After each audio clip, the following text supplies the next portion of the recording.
It was a weather. Yeah, we come back to lunch. Well, yeah.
Good afternoon, everyone. It is just a couple of minutes past 1 o'clock, so we will call our committee meetings to order. Thanks, first of all, to Dr. Faulkner and the tremendous staff here at Vol State for the warm welcome this morning.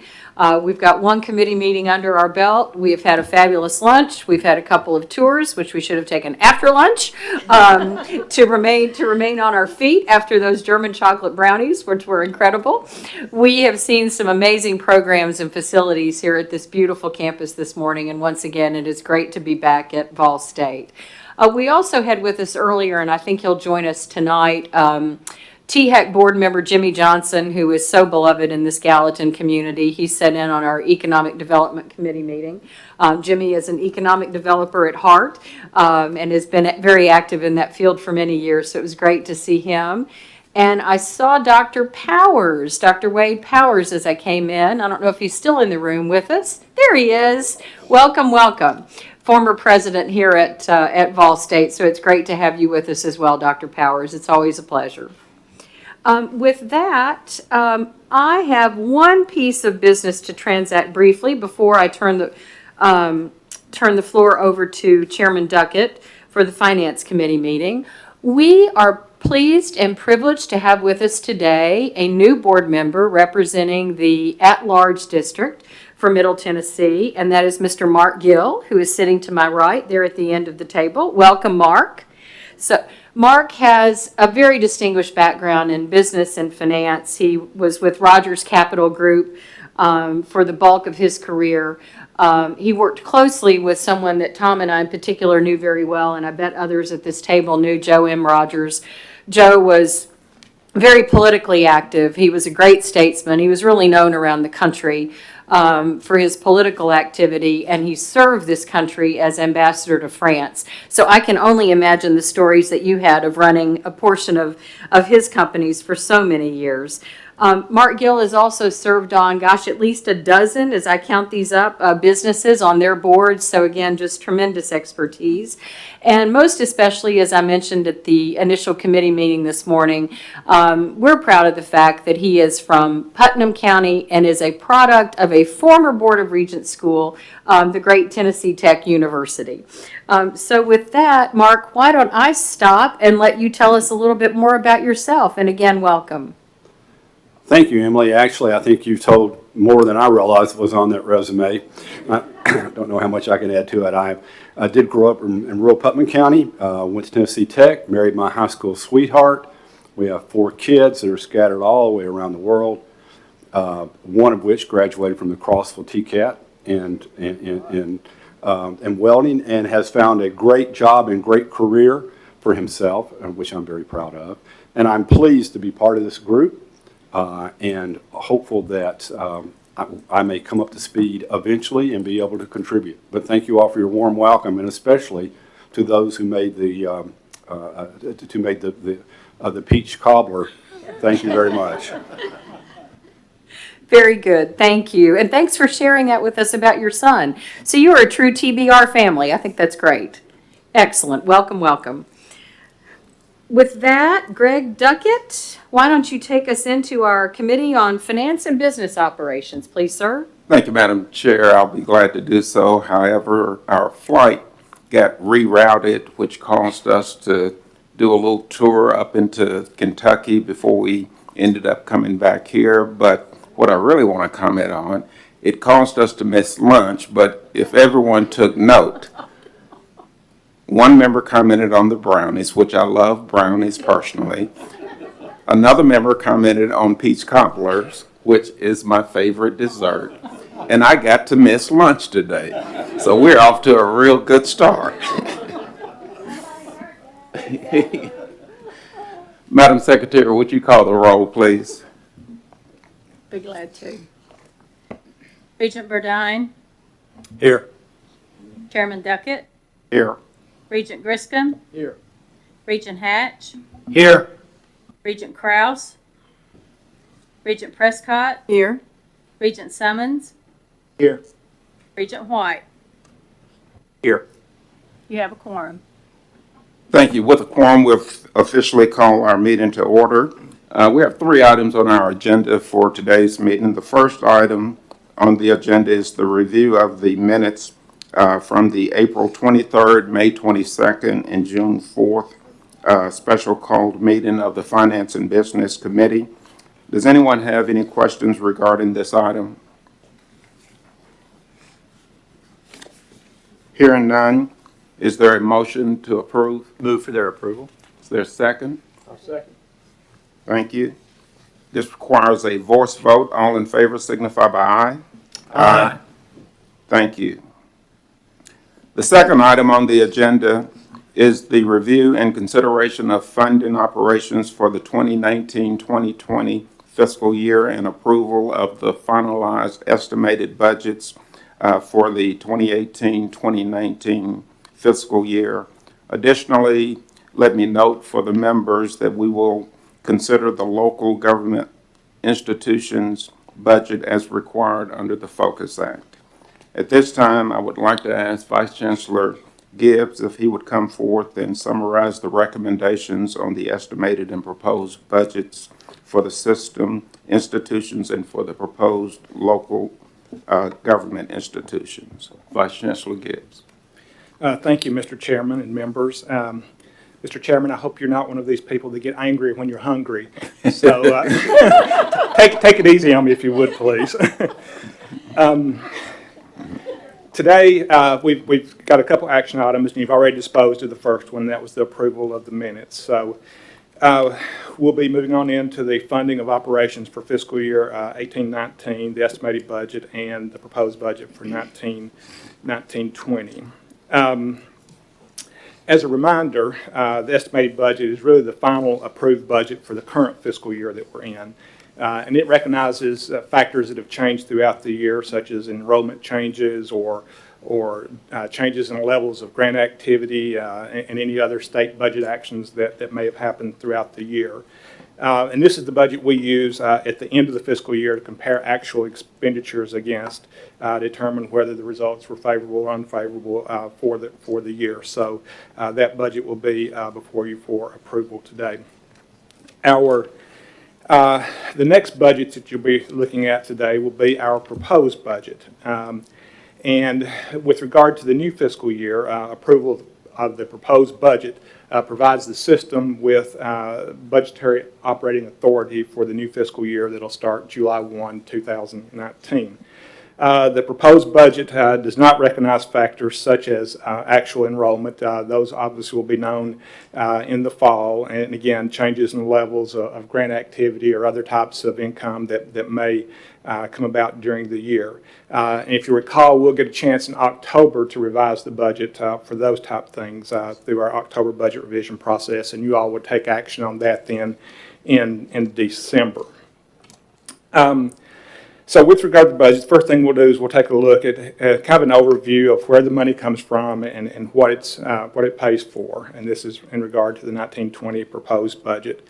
As you'll see in the chart, about 64% of our revenues come from fees and appropriations.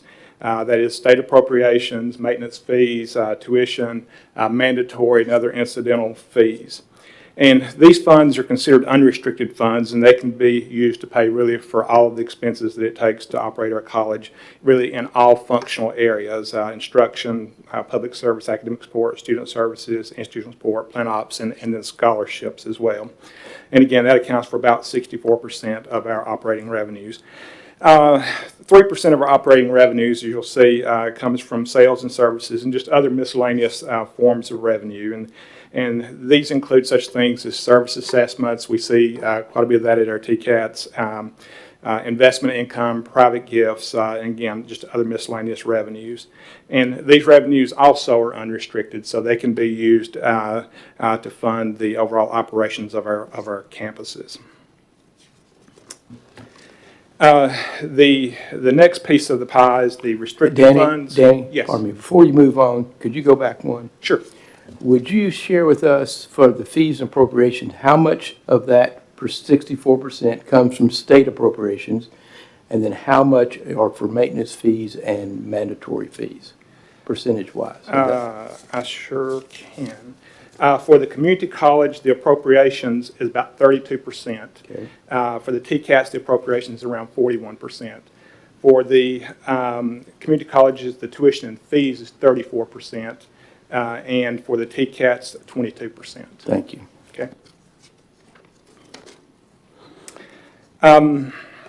Again, as we look at the restricted component, that accounts for about 32% of the overall revenues. And again, these are restricted to specific purposes.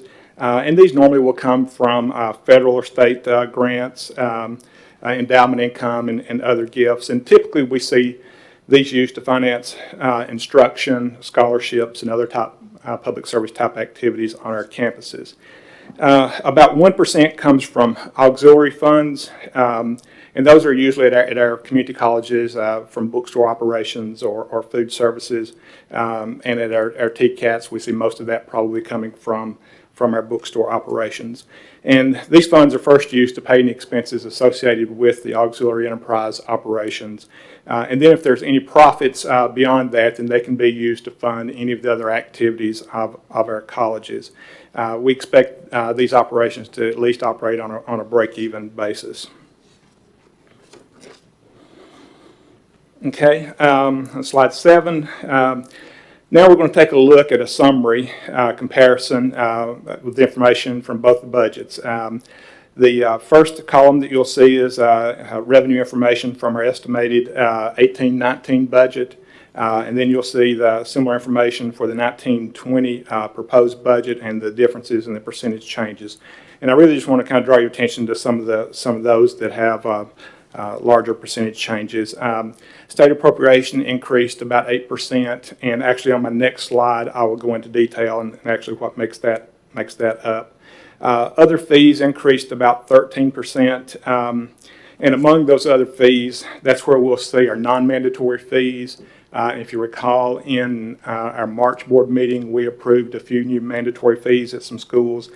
We approved the allied health fee at, I think, about 3 of our colleges, Chattanooga State, Vol State, and I think Jackson State. And then Dyersburg, we had a distance ed fee that we approved there. So those revenues are included in the other fees amount.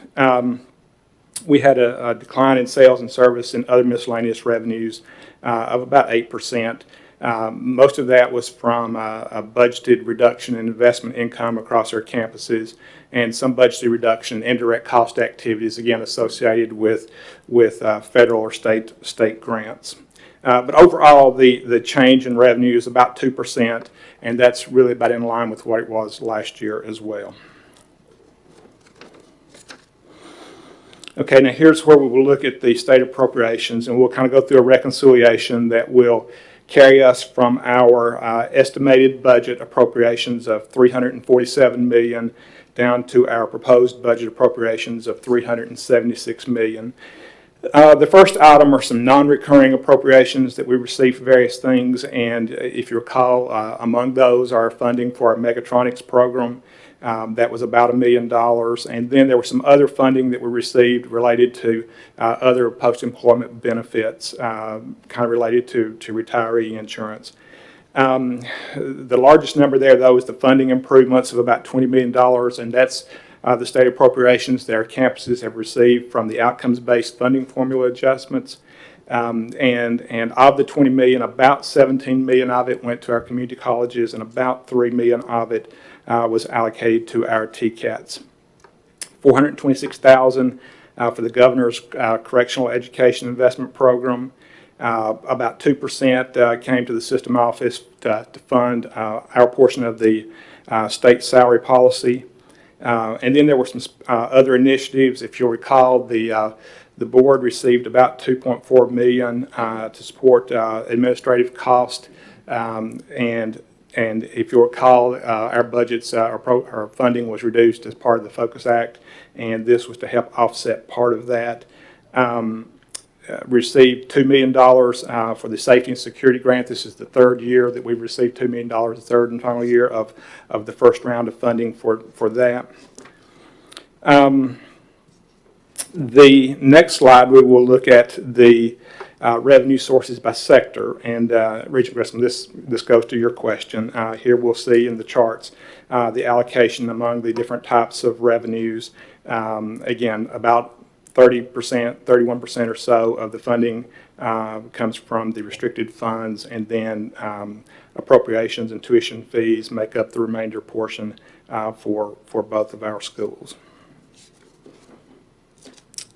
Okay, the next slide, we'll take a look at the unrestricted education in general expenditures by functional area. And again, we will look at comparing the estimated budget to the proposed budget and look at some variances.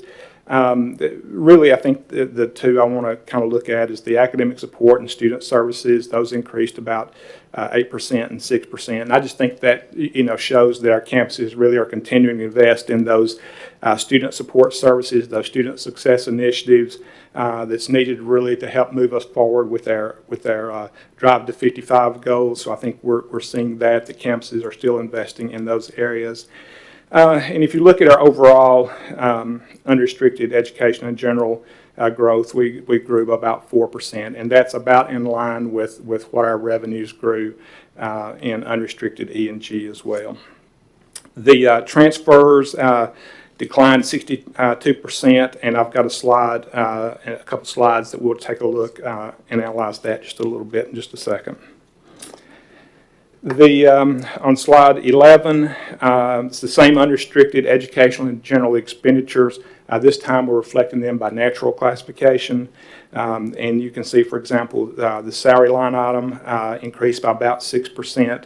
And if you recall, we were approved for a 2% cost of living adjustment this year, and that makes up a portion of that increase. There were some new positions, and then there was a change from the current estimate to the proposed budget, really for lapsed salaries, I think, or unfilled positions. Oftentimes, for the last budget of the year, the current estimate, if the campuses had vacant positions sometime during the year, they may move those dollars out of the salary line in current estimate, but then they'll restore those in the July process. So those things combined account for the 6% change. The other large item that we see is in capital outlay, up about 27%. And there, Nashville State increased their budget for equipment And again, I think that reflects the investment that they're going to make in some instructional equipment, and I think that was about $1 million there. Okay, on our next slide, we'll look at the transfer activity that I just referred to. And again, overall, it declined about 62%, but this is not uncommon. I think if we look back in history, we'll see that. We'll see a decline from current estimate to the proposed. And part of that is, you know, at the beginning of the fiscal year, schools had some carryover money from the previous year. And again, they could have had some savings throughout the year from things such as the unfilled positions. And then often they will transfer those in the current estimate to fund future purchases of equipment or facilities upgrades. And I think that's what we're seeing here. Chattanooga State, with regard to unexpended, in the current estimate, they had transferred about $3.1 million for future renovations on their campus. Columbia State, again, transferred about $2.6 million for various renovations and projects. In the renewal and replacement, I think we've had several campuses that have transferred money there for, you know, various reasons. And really this is, you know, it's for building maintenance, it's for technology infrastructure, it's for educational instruction equipment, and again, for campus expansions in some cases. Our next slide, we're looking at the fiscal year 2019 proposed budget, unrestricted funds available and applied. And here we will look at the fund balance and the change in fund balance. Our budgeted beginning fund balance for the proposed budget cycle is around $133 million. And then you will see our revenue and expenses for unrestricted E&G and auxiliary enterprises.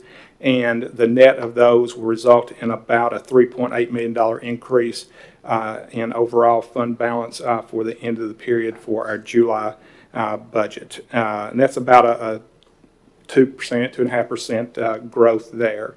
And again, this chart just shows a reconciliation from beginning fund balance to projected ending fund balance. I think really overall it just shows that our campuses are looking at their expenditures, being conservative and trying to monitor those expenditures and keep them in line with their revenue projections. Slide 14 will show you the authorized positions by type. Overall, for our system as a whole, all the colleges, we have 6,855 positions. And when you approve the budget, the approval will include the position approval as well. Our next slide, 15, here we'll look at a summary of the expenditure budgets. And again, this is what you'll be acting on at the end. This slide summarizes the fiscal year 19 estimated budget and the fiscal year 20 proposed budget. This is the budget that's before you, and again, it'll be up for your action at the end of this presentation. Overall, a little over $1 billion in expenditures in both the estimated and the proposed budgets. Finally, we'll take a look at the university's budgets.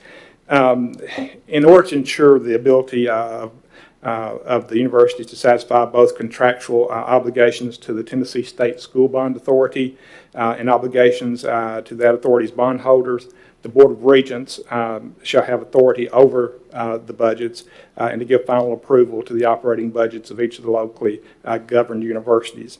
And really to that end, we're required to consider university budgets, and that consideration is really limited to the matters that are necessary to fulfill existing covenants and representations and agreements and obligations under the financing agreements entered into with the Tennessee State School Bond Authority.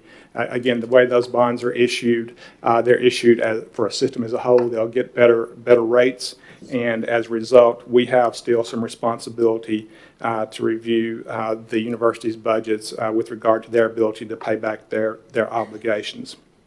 So to that end, university budgets have been received and reviewed by our staff here in accordance with TBR Policy 4010005. University budgets have been determined to meet debt service coverage requirements. They've also been found to be mathematically correct, and the universities have certified their compliance with requirements and representations as far as the debt covenants go.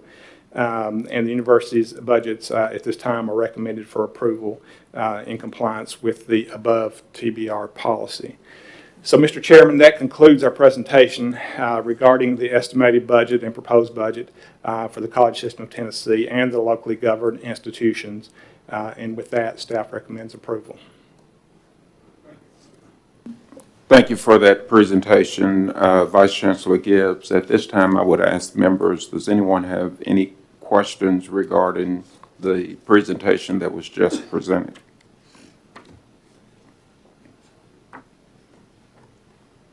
If not, is there a motion to approve the funding for operations for the 2019-2020 fiscal year, approval of the final estimated budget for the 2018-2019 fiscal year, and for approval of the local government institutions budget?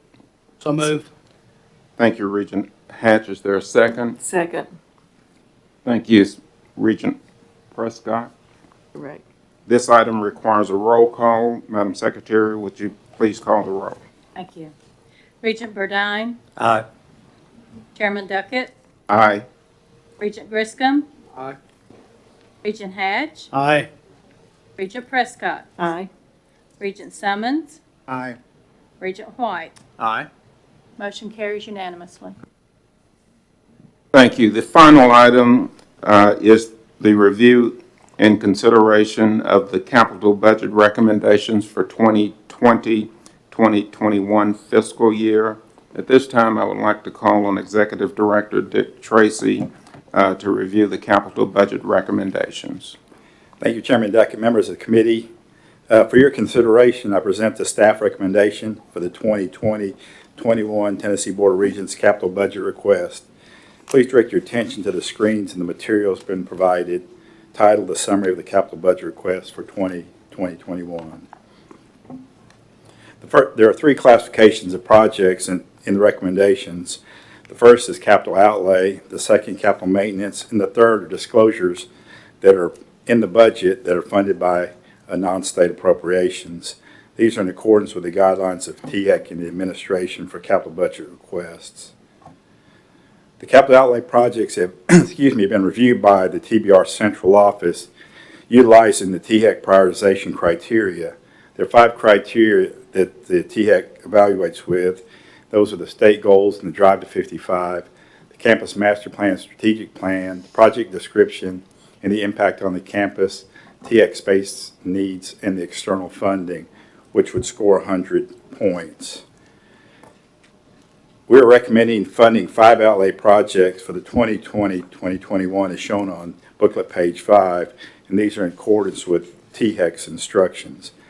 The total of the list being recommended is $126,150,000. When adjusted by the match contribution, the capital outlay request is $118,364,554.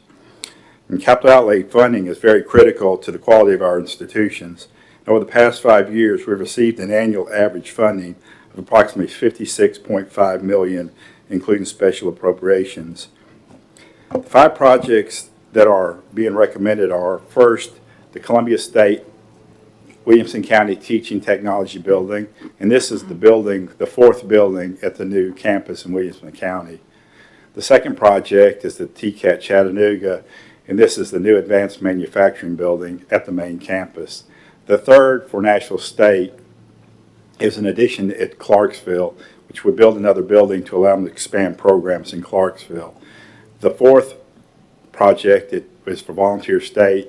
This is to build a new campus in Wilson County.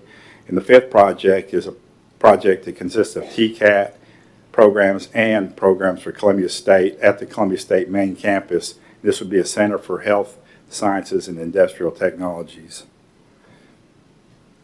There are 9 additional outlay projects that were submitted but not included in the 5 requests. These have been reviewed by the facility staff, and they meet the TBR master plan requirements as capital outlay projects. If you look at the screen on page 6 of your booklet, you'll notice a chart depicting the external funding, which is the match for the capital outlay projects. TX scoring is based on a ratio of the project's minimum match requirements to the project's maximum scorable match. The minimum match will receive no points, but as the match approaches the maximum, points will increase proportionately. A portion of the match for new construction needs to be from gifts, and there are no match requirements for the TCATs. The lower chart outlines the proposed match plans. This is shown for informational purposes and describes the match plans submitted for each project. These plans can be dynamic and will be monitored and reported as required. Also, it is important that we continue to maintain our existing facilities. Over the past 5 years, we've received an average annual funding for capital maintenance of approximately $18 million. We continue to make funding of capital maintenance a high priority. The formula presented on booklet page 8 for the annual funding for capital maintenance produces a target of just over $43 million. This is the annual target of the level of capital maintenance funding for our buildings that we strive for each year. On booklets pages 9, 10, 11, we have a summary of the capital maintenance projects. We work thoroughly to address the major maintenance projects and needs in our system in a thorough and efficient process. With approximately 10 million square feet of educational and general space spread out over 40 main campuses and several campus operations, we have a continual need for capital maintenance funding. We're recommending 43 projects for the 2020-2021 as shown on booklets 9 through 11. And these projects total $43,660,000. In addition to the annual renewal request, there were 21 additional projects submitted totaling $17,940,000. The total for all submitted capital maintenance projects is $61,600,000.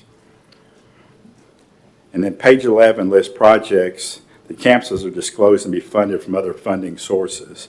Funding for the projects on this list can be from sources which include gifts, grants, fees, as well as plant funds. And this is just a project disclosure that's included in the governor's budget and gives the state a heads up as to projects that the campuses may be planning in addition to the capital budget requests. These have no priority order. These projects list student fees, and if the fees are incumbent on an increase in fee, that would have to be done at a future meeting. 5 projects from 4 institutions are included in this disclosure. The next slide in booklet page 12 shows a 5-year plan for capital outlay and maintenance. Out years for capital maintenance have been adjusted. Since actual appropriations will vary, our annual request for capital outlay, the total for years 2 through 5 will change. An allocation for capital maintenance is shown along with yearly totals, which produces a 5-year total of just over $600 million. The next slide in booklet page 14 gives a recap of the staff recommendations for the 2020-2021 capital budget request for a total of $169,810,000. These recommendations are presented for your consideration. And that completes our presentation on the capital budget recommendations. I'll answer any questions. Thank you, Mr. Tracy. Does any member have any questions regarding the presentation that has just been given? Hearing none, is there a motion to approve the recommendations as presented? So moved. Thank you, Regent Prescott. Is there a second? Thank you, Regent Summons. This item requires a roll call vote. Madam Secretary, would you call the roll? Thank you. Regent Burdine. Aye. Chairman Duckett. Aye. Regent Griscom. Aye. Regent Hatch. Aye. Regent Prescott. Aye. Regent Summons. Aye.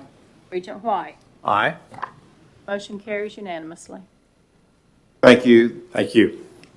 This completes the agenda for today. Is there any other business to come before the committee? If not, without objection, I declare this committee adjourned. Thanks. Thank you, Chairman Duckett. Good work. We now turn to Regent Joey Hatch, who serves as chairman of the Personnel and Compensation Committee. Regent Hatch? Thank you, Madam Chair. Ordinarily, I would do a couple of jokes and a quick monologue, but we have a really busy agenda today. We've got 12 items to review, so I'll get right to the business. I'm calling the Committee on Personnel and Compensation of the Tennessee Board of Regents to order. Madam Secretary, please call the roll. Thank you. Commissioner Hatcher? Regent Green? Here. Regent Shockey? Here. Regent Varlin? Here. Regent White? Chairman Hatch? Here.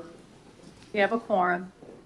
All right, we've got a full agenda. We'll get right to it. The very first agenda is tenure and promotion recommendations at the community colleges.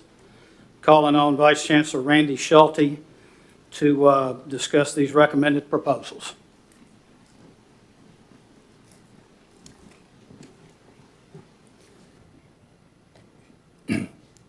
Thank you, Chairman Hatch. And if you're not going to tell any jokes, then I promise not to sing. Good. You don't know how good that is. Chairman Hatch, members of the committee, I'm honored to be here today to make the following recommendations for your consideration.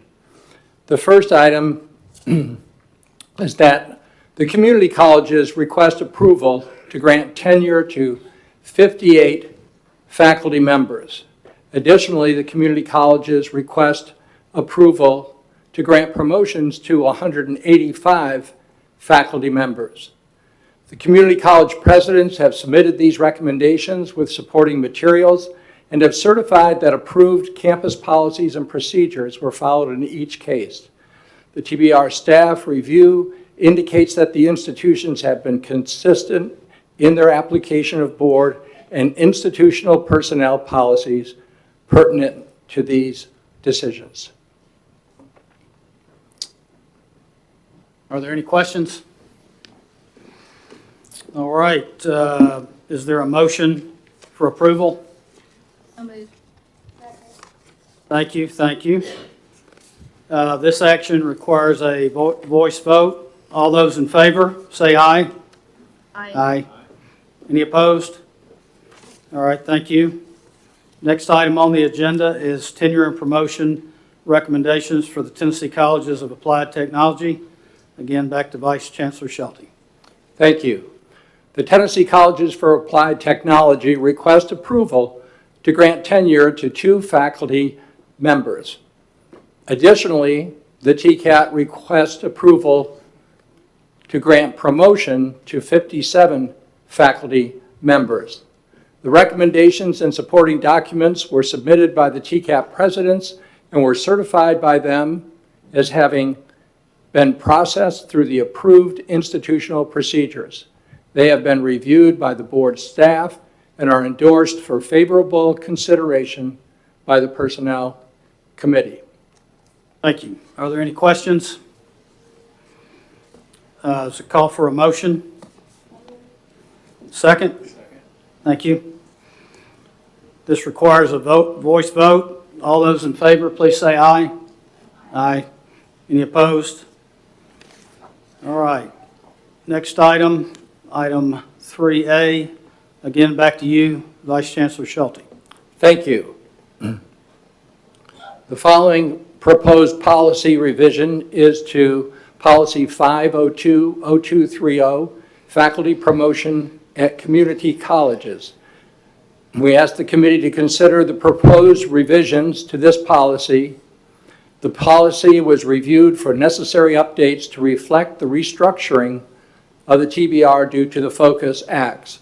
And that means that we have gone through the policy and taken out any references to the universities or to considerations that are specific to the university and or the baccalaureate degree. The recommended update was reviewed by the Academic Affairs Subcouncil, the Faculty Subcouncil, and the Human Resources Subcouncil. The Academic Affairs staff reviewed all suggestions and recommends approval. A note of one major change is that the faculty promotion process at community colleges will integrate a faculty peer review process for each college's specific promotion criteria. Thank you. Anybody have any questions? Is there a motion for approval? Second. Thank you. This requires a voice vote. All those in favor, please say aye. Aye. Any opposed? Thank you. Now on to item 3B.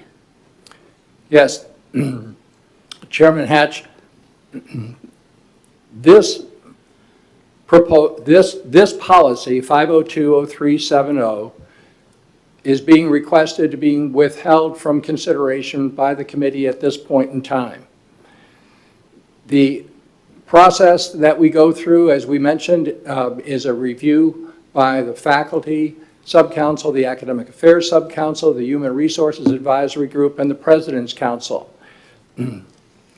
At the end of that process, there were recommended revisions that address Section 5, Part A, regarding a change in process for the non-renewal of tenure-track faculty. We ask that this policy be withheld from consideration until those changes can be reviewed by those same subcouncils and the President's Council, and upon their review, we will resubmit this policy for the board's consideration in September. All right, thank you. Let's move on to item 3C. Item 3C, 5020410, faculty compensation during the summer session and intersession. We ask the committee to consider the proposed revisions to this policy. The policy was reviewed for necessary update to reflect the restructuring of the TBR due to the Focus Act. There are no major changes in this policy. There is one change, that is the deleting of a special compensation policy for the University of Memphis School of Law. And secondly, there is now in the policy the inclusion of a waiver for teaching additional TNE campus courses during the summer from the current maximum of 9 hours. Each year, a waiver is requested by the TNE campus, giving faculty an opportunity to teach an additional course as overload hours versus normal summer school rate. The waiver has been approved since 2008. It is the intention now to include this waiver in policy and obviate the need for the presidents to submit a special waiver for each of these overload considerations. Thank you. Are there any questions? Can I get a motion on this item? Is there a second? Thank you. This requires a voice vote. All those in favor say aye. Aye. Any opposed? Thank you. Let's see. Thanks, Vice Chancellor Schulte. Thank you for this Appreciate that. opportunity. The next item is 3D, proposed policy revisions. I'm going to call on Vice Chancellor Danny Gibbs for discussion.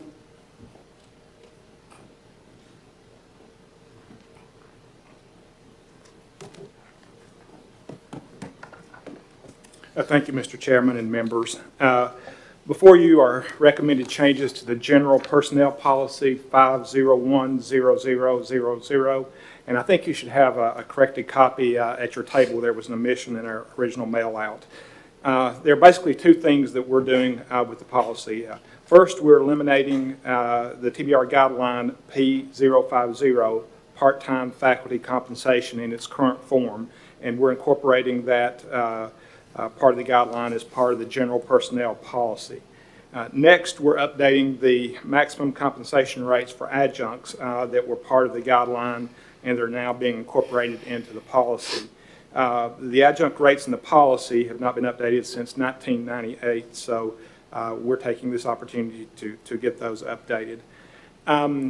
You will see on this slide that the current rates that were in the existing guideline and the proposed rates that we have in the new policy. And you'll see for the community colleges the per credit hour rate, and they each increase about $150 per level. The next slide will show the current rates and proposed rates for the TCATs. These TCAT rates are per clock hour instead of credit hour. And you'll see, again, the current rates for each of the levels. And we're proposing to increase each of those levels by $10 per hour. We believe the increase in the maximums will give our campuses the room to react to market conditions in their local area and to be in a competitive position with regard to adjuncts.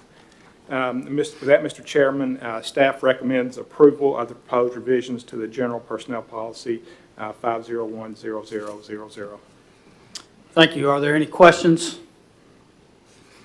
Can I get a motion? Is there a second? Second. Thank you. This requires a voice vote. All those in favor, please say aye. Aye. Any opposed?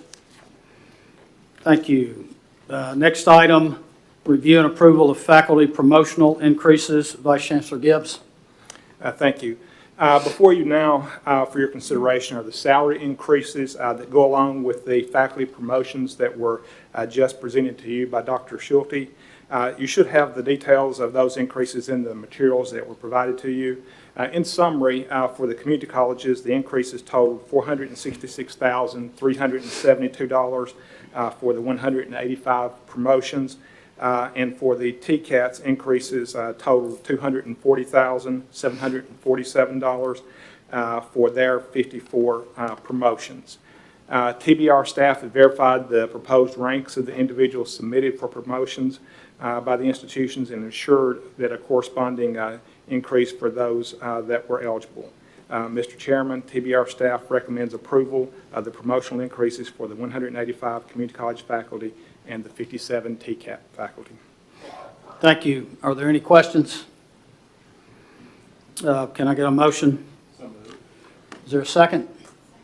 Thank you. This motion requires a roll call vote. Madam Secretary, please call the roll. Thank you. Regent Green, Aye. Chairman Hatch, Aye. Regent Shockey. Regent Varlin. Yes. Regent White. Aye.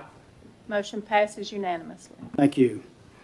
Next item is institutional requests for new or amended compensation plans. Back to you, Vice Chancellor Gibbs. Okay, thank you, Mr. Chairman. You have before you today 2 new compensation plan proposals and 1 compensation plan revision for your approval. In accordance with TBR Guideline P043, Cleveland State Community College and Nashville State Community College have submitted new compensation plans for your approval. Additionally, Southwest Community Colleges has submitted a revision to their current existing plan. And please be reminded that today you'll only be approving the plan and its methodology. Any payments on these plans would come before you at a future board meeting. The 2 new plans provide a compensation framework for all employee groups to address changes in market. Cleveland State's previous plan was completed in 2012, while Nashville State's previous plan was completed in 2001. All positions in the proposed plan are priced at 100% of the market. The study included all employees in all job classifications, that be clerical support, administrative professional, executives, and faculty and deans. F&H Solution Group was used to assist in the development of the new compensation plans. F&H has been used by several of our institutions in the past, so they're familiar with our operations in Tennessee. Southwest revision contained 1 change, and that was to raise the minimum starting wage from the current $11.04 an hour to $12 per hour for non-exempt employees. The increase is requested to stay competitive with the Memphis area market. The new compensation plans and plan revisions were reviewed within the system office by committee with representation from TBR offices of Academic Affairs, Finance, and Human Resources. The committee reviewed the proposals for methodology, market data being used, equity, completeness, and clarity. Mr. Chairman, after review of the proposals, the committee recommends board approval of the new compensation plans for Cleveland State and Nashville State Community College and the plan revision for Southwest Community College. Thank you. Are there any questions? Call for a motion to approve. So moved. Is there a second? Second. Thank you. This requires a roll call vote. Madam Secretary, please call the roll. Thank you. Regent Green, Aye. Chairman Hatch, Aye. Regent Shockey. Regent Barlin? Regent White? Aye. Motion carries unanimously. Thank you. Item 6, system-wide compensation strategies. Again, Vice Chancellor Gibbs. Mr. Chairman, included in your materials today is information related to the proposed system-wide compensation strategy for fiscal year 1920.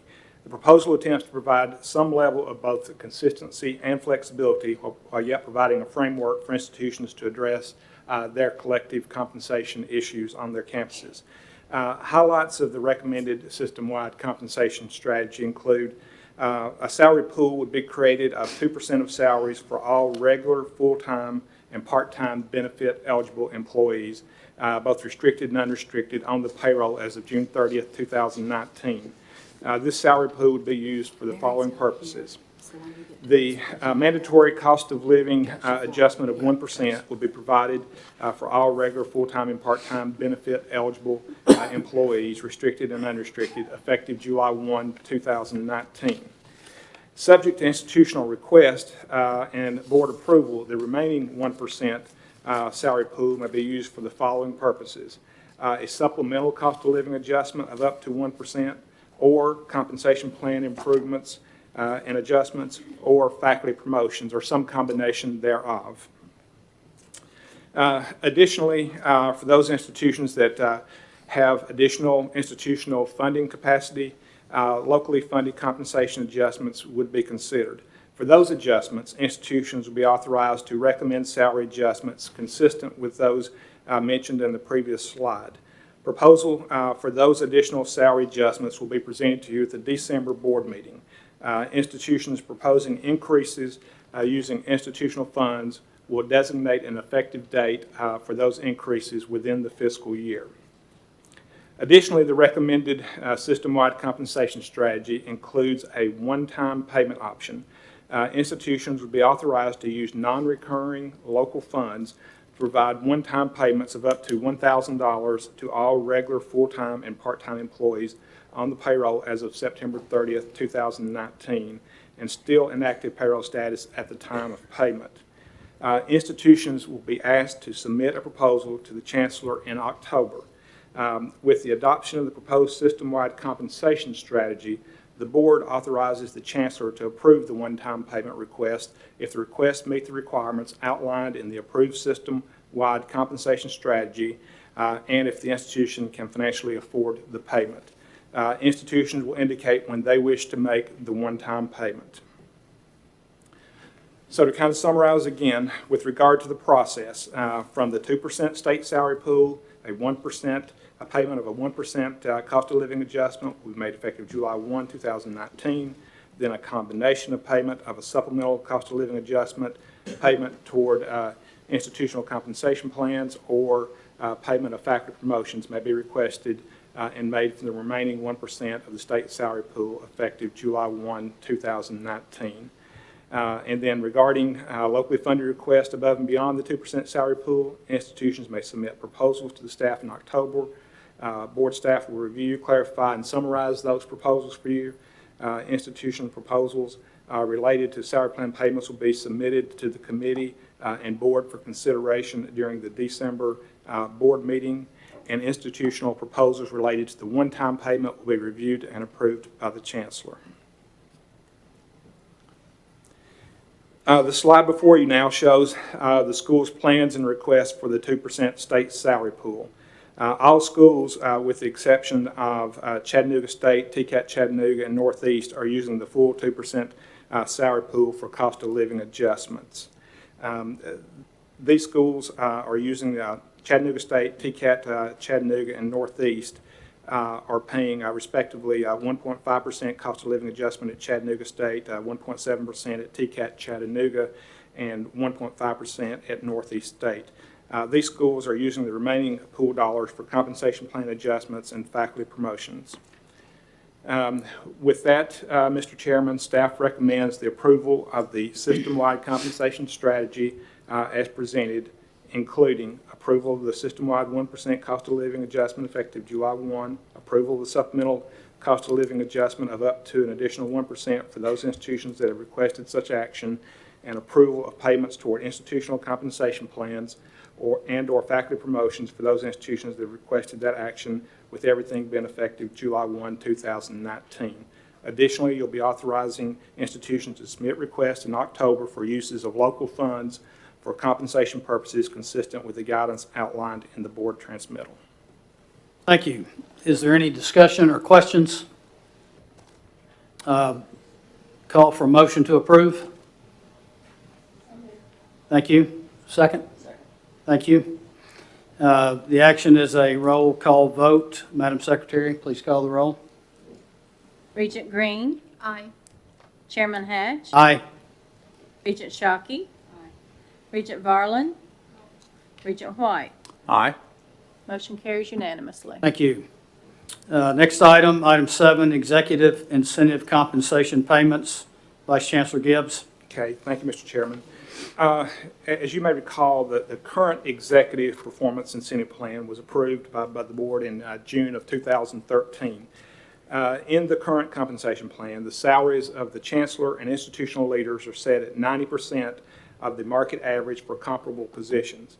The executive performance incentive plan provides an opportunity for the leaders to earn up to the market value of their respective positions on an annual basis based on institutional and individual performance. The incentive does not add to the base salary for the position and will be recalculated each year. I think this is the 5th year of the operation of the plan. The eligible participants in the plan include the presidents of the community colleges and TCATs, as well as the chancellor. So with regard to the plan, there are 2 components to the plan. The first is metric-based, and this will account for 85% of the potential 10% bonus payment. And this is tied to the 11 outcome measures used in the outcomes-based funding formula for the community colleges and to 5 specific metrics for TCATs, and is used to award, again, 85% of the 10% total. There's also a discretionary allowance portion, and that would account for the remaining 15% of the 10% total. And this is based on performance outside those enumerated within the metric-based allowance, and is used to award the remaining 15% of the 10% total. Mr. Chairman, with regards to recommended actions, the staff's recommendation to approve the metric and discretionary incentive payments is detailed in the attachment of the board transmittal materials. Is there any discussion or questions? Can I get a motion for approval? Is there a second? Second. Thank you. The action requires a roll call vote. Madam Secretary, please call the roll. Regent Green, Aye. Chairman Hatch, Aye. Regent Shockey, Regent Varlin, Regent White. Aye. Motion passes unanimously. Thank you. Thank you, Vice Chancellor Gibbs. The next item, item 8, is the President Emeritus contracts. This time I'm going to call on Chancellor Tidings for these recommended proposals. Thank you, Mr. Chairman. Per requirement to be compensated as President Emeritus, Policy 50103, retired individuals serving as President Emeritus must file a report for the previous year's work and a copy of the contract for the next fiscal year's work. For approval by the board today are the contracts. You have 7 contracts before you for this coming year for Dr. Jack Campbell, Dr. Nathan Essex, Dr. Frank Glass, Dr. Rebecca Hawkins, Dr. Walter Neames, Dr. William Locke, and Dr. Wade Powers. Mr. Chair, I recommend approval of the contracts as presented. Thank you. Can I get a motion for approval? Thank you. Can I get a second? Second. Thank you. This action requires a roll call vote. Madam Secretary, please call the roll. Regent Green, Aye. Chairman Hatch, Aye. Regent Shockey, Regent Varlin, Regent White. Aye. Motion passes unanimously. Thank you. Our final item before this committee is the evaluation of the Chancellor. So I'm going to give you a quick summarization of the memo that was sent to the board. Board policy requires a performance review of the chancellor every 2 years. The evaluation is to be conducted by a committee of at least 4 members appointed by the vice chair. The vice chair has assigned to the Committee on Personnel and Compensation the task of conducting this review and reporting to the board. So the review process, the vice chair and I asked the chancellor to prepare a performance self-assessment, which she did, and then board members, presidents, and system office executive staff were asked to share any feedback or comments they may have regarding the chancellor's performance using an anonymous online survey. This process allowed observations to be consolidated while maintaining confidentiality of individual comments. In addition, the vice chair and committee chair solicited feedback from key legislators in the General Assembly. Based on the collective feedback from all these individuals, the following performance assessment has been drafted. The results of the survey provided to board members, presidents, and the chancellor's direct reports regarding her performance in 8 key areas. Of the 64 individuals invited to provide feedback for the chancellor's evaluation, 56 people responded, resulting in an 88% rate of participation. And additionally, her self-assessment is attached.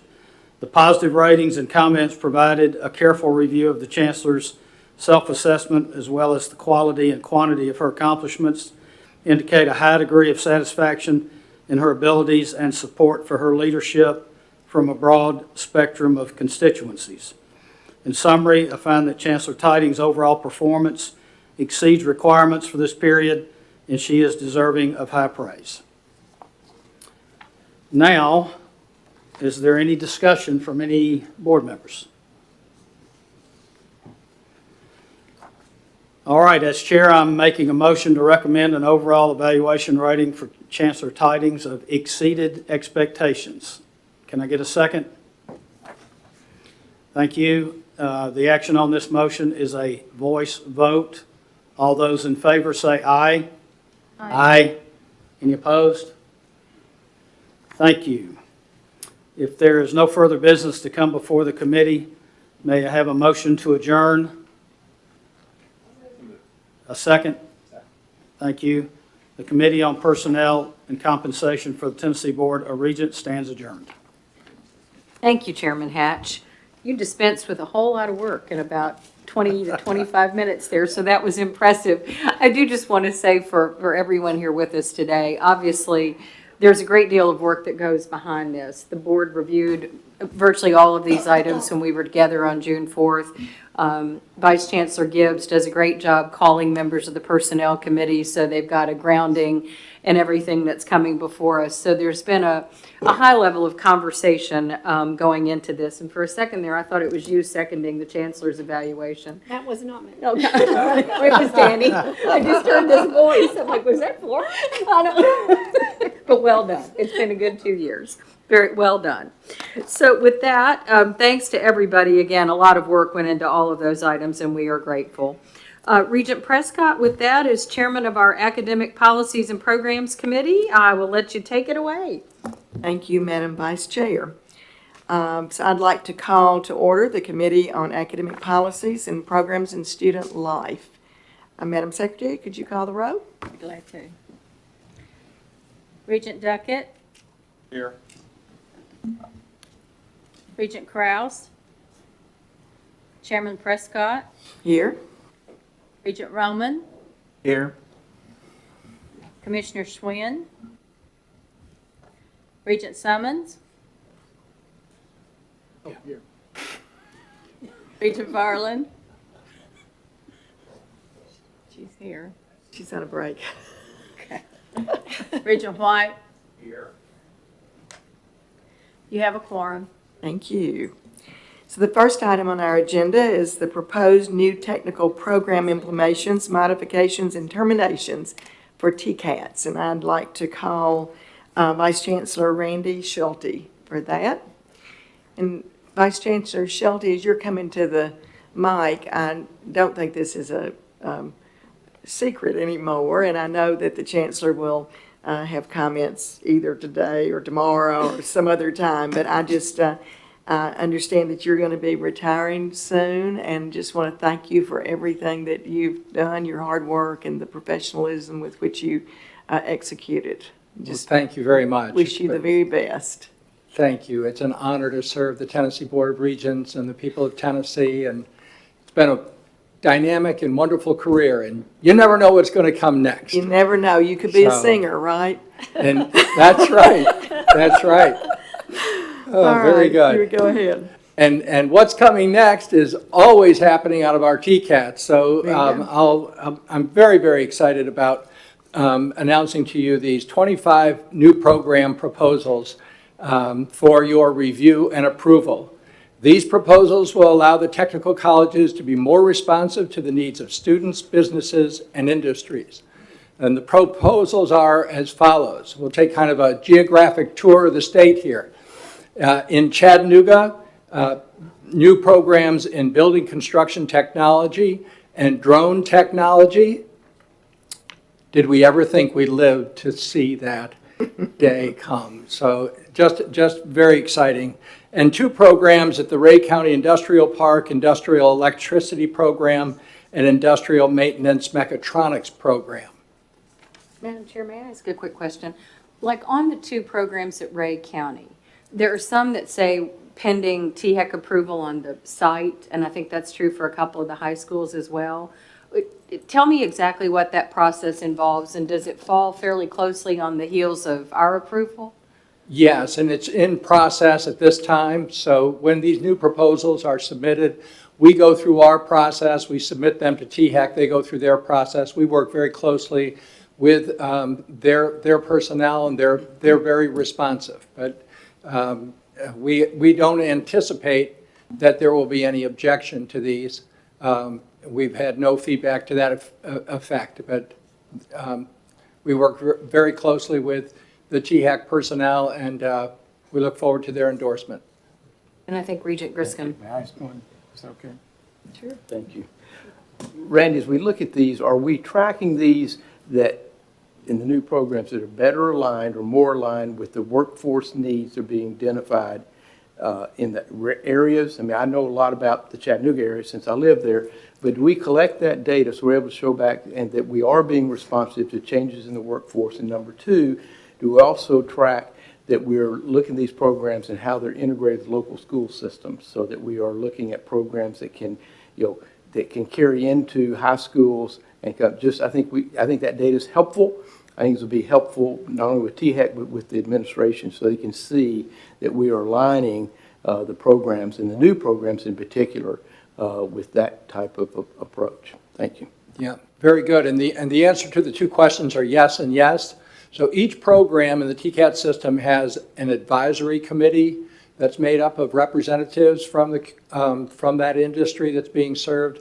So they are developed in concert with those business and industry representatives. And they stay a part of the lifeblood of that program throughout its duration. And of course, these programs are all submitted to the Council of Occupational Education, or COE, for accreditation.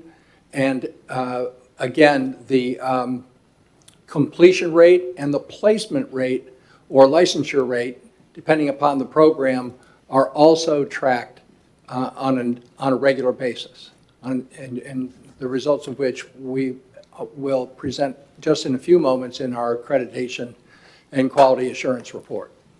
Go ahead. Any other questions? Let me just remind the regents that as soon as we have a motion on this, we'll ask for discussion. If there are any other questions, then we'll take them up. Very good. So the next program is a welding technology program at Dixon's Clarksville Extension Campus. In Elizabethton, there is an advanced manufacturing technology program and a criminal justice correctional officer program at the Arnie Street Herman Robinson campus. For TCAT Hartsville at the Lebanon Extension campus, a machine tool technology program and a welding technology course. And at TCAT McMinnville, a welding technology program. At TCAT Morristown, at Jefferson High School, a dual enrollment program in cosmetology and also in welding technology. And at Nashville, at the Springfield Extension Campus, a computer information technology program, and at the Portland campus, a cosmetology program.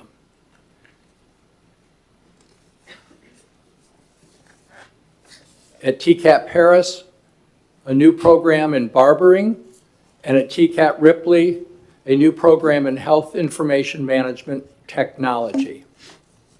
These are the new programs at Shelbyville. This first slide indicates all dual enrollment programs: information technology and infrastructure management, automotive technology, information technology, and information management. The first two are at the Spotlow Vocational Center. The second two are at Lincoln High School. Information technology and infrastructure management and machine tool technology. Shelbyville is also developing new programs to deliver at the Franklin County Extension Campus in machine tool technology, welding technology, practical nursing, and industrial maintenance automation, as well as an industrial maintenance automation program at Franklin County High School.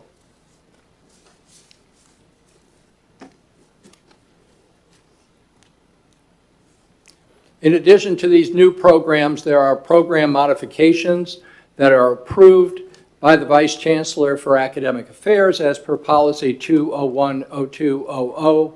These are submitted for your information in the booklet. Are there any questions about the TCAT new programs or the process that we use thereof? Okay, if I could have a motion to approve these recommendations first. So moved. Thank you, Regent Varlin. Is there a second? Thank you, Regent White. Now, are there any questions about any of these modifications or new program implementations? If I can ask a question, I'm on the committee, no, that matters or not. That's quite all right. But on the programs that are being expanded into the K-12, into the high schools, how do those programs work? Who's in control? Who's the faculty being? Is it the high school faculty? Where's the funding coming from?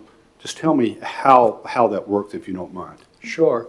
The dual enrollments are cooperative relationships between the high school and the TCAT. In some instances, the programs are delivered on-site at the high school. In other instances, the high school students come to the TCAT or to one of the TCAT campuses to receive the instruction. The instructors are TCAT instructors that are focused on dual enrollment. The curriculum is the same.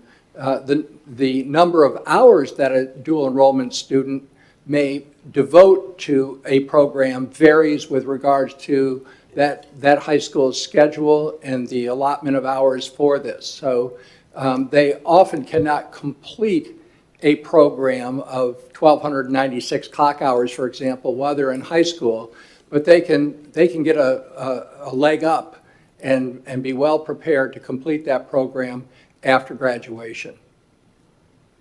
But as a dual enrollment program, these are limited to the high school students, is that correct? That's right.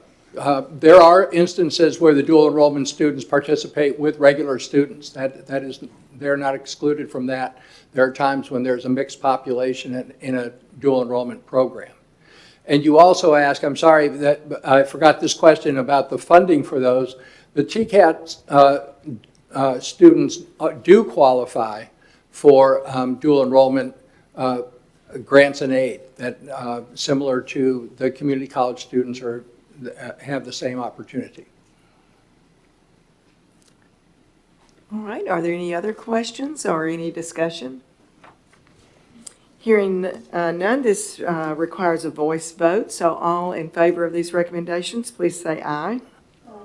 All opposed say no. The ayes have it, and the recommendations pass. All right, the next item on the agenda is approval of new degree programs for community colleges. Vice Chancellor Schulte. Thank you. Today I have one proposal from our community colleges to bring before you for your approval. Pellissippi State Community Colleges proposes to establish a new Associate of Applied Science degree in Water Quality Technology to be implemented in the fall 2019 semester. This program is designed to train individuals for a career in water and wastewater treatment operations. Instructional materials align with those used for state-level certifications, so graduates from this program are prepared for state-level certification once they have met the work experience required by the Tennessee Department of Environmental Conservation, which oversees the certification process for water and wastewater operators. This is the first degree of its kind in the Tennessee Board of Regents system. The new Associate of Applied Science degree will be delivered primarily at the Hardin Valley main campus and housed in the Department of Natural and Behavioral Sciences. The curriculum provides for 2 options for specialization to meet workforce needs, one in water operations and one in wastewater operations. Pellissippi State developed the program in collaboration with key employers in its service area. With the strong industry demand for certified operators in this field, it is anticipated that other institutions may pursue this program in the future to address the statewide workforce need. One of the key players in the industry engagement in this program was Mr. Bob Frudenthal, Executive Director for the Tennessee Association of Utility Districts, who provided leadership along with other industry leaders to partner with Pellissippi State in the development of this program. We are delighted to have Bob here today, and I ask him to stand to be recognized with our appreciation for this service and commitment to better serve our students and help us address regional workforce needs. Bob?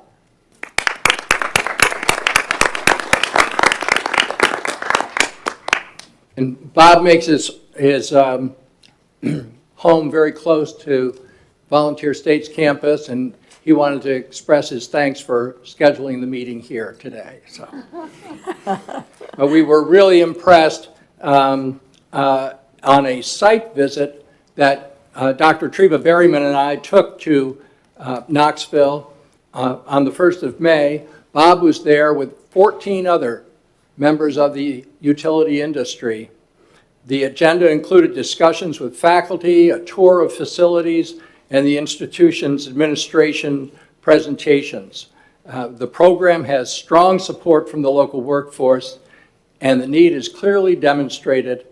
Pellissippi State is prepared to deliver a much-needed, high-quality AAS in water quality technology.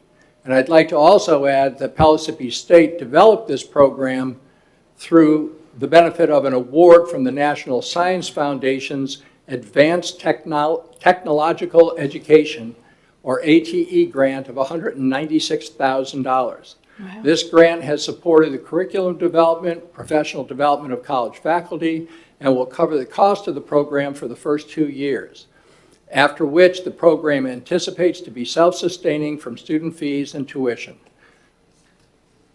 At this time, All right. I will ask the chair to call the question. All right. Could I have a motion to approve this new program at Pellissippi? So move. Thank you. Got a couple of motions there. Could I have a second? Thank you. All right. Now, is there any discussion or do any of you have any questions? This is an exciting new program. We very much appreciate always when the community is so involved and just the hard work of the president also and his group at the college. So any questions? All right, hearing none, this requires a voice vote also, so all in favor say aye. All opposed say no. The ayes have it, and this recommendation passes. Thank you. Thank you. So the next item on the agenda, item 3, is accreditation summary report and overview for 2017-18. Vice Chancellor Schulte, you're just still up here. I'm just Gonna be logging there. hours. You're getting all you can out of me, I can tell. Absolutely. The accreditation summary report and quality assurance report now includes data in your packet from our community colleges and from our colleges of applied technology. There are a great number of points that could be raised and shared about the dynamic work that the faculty and the administration do to sustain accreditation, to gain accreditation for new programs, and also to conduct non-accreditable program assessments to assure the quality of the teaching and learning that transpires in those classrooms. A couple of highlights from the report I'd like to share is that in the 2017-18 academic year, 4 of our community colleges were reaffirmed by their accrediting agency, SAC-COC, Dyersburg State, Motlow State, Nashville State, and one more. I will find that out. Didn't write it down, I'm sorry. Similarly, the TCAP programs are accredited by the Council of Occupational Education, and reaffirmations were gained last year by the TCATs at Crump, Elizabethton, Hohenwald, and Ripley. In addition, the community colleges went through 92 accreditation-related activities and performed 28 academic audits and 5 program reviews for quality assurance. One of our commitments to our institutions is to help them sustain their accreditation status, which is vital to the health and well-being of their colleges. And I would like to take a moment at this time to introduce 2 members of our staff who are instrumental in building a stronger relationship with the accreditation representatives from each of the institutions. So with the chair's permission, I'd like to introduce Dr.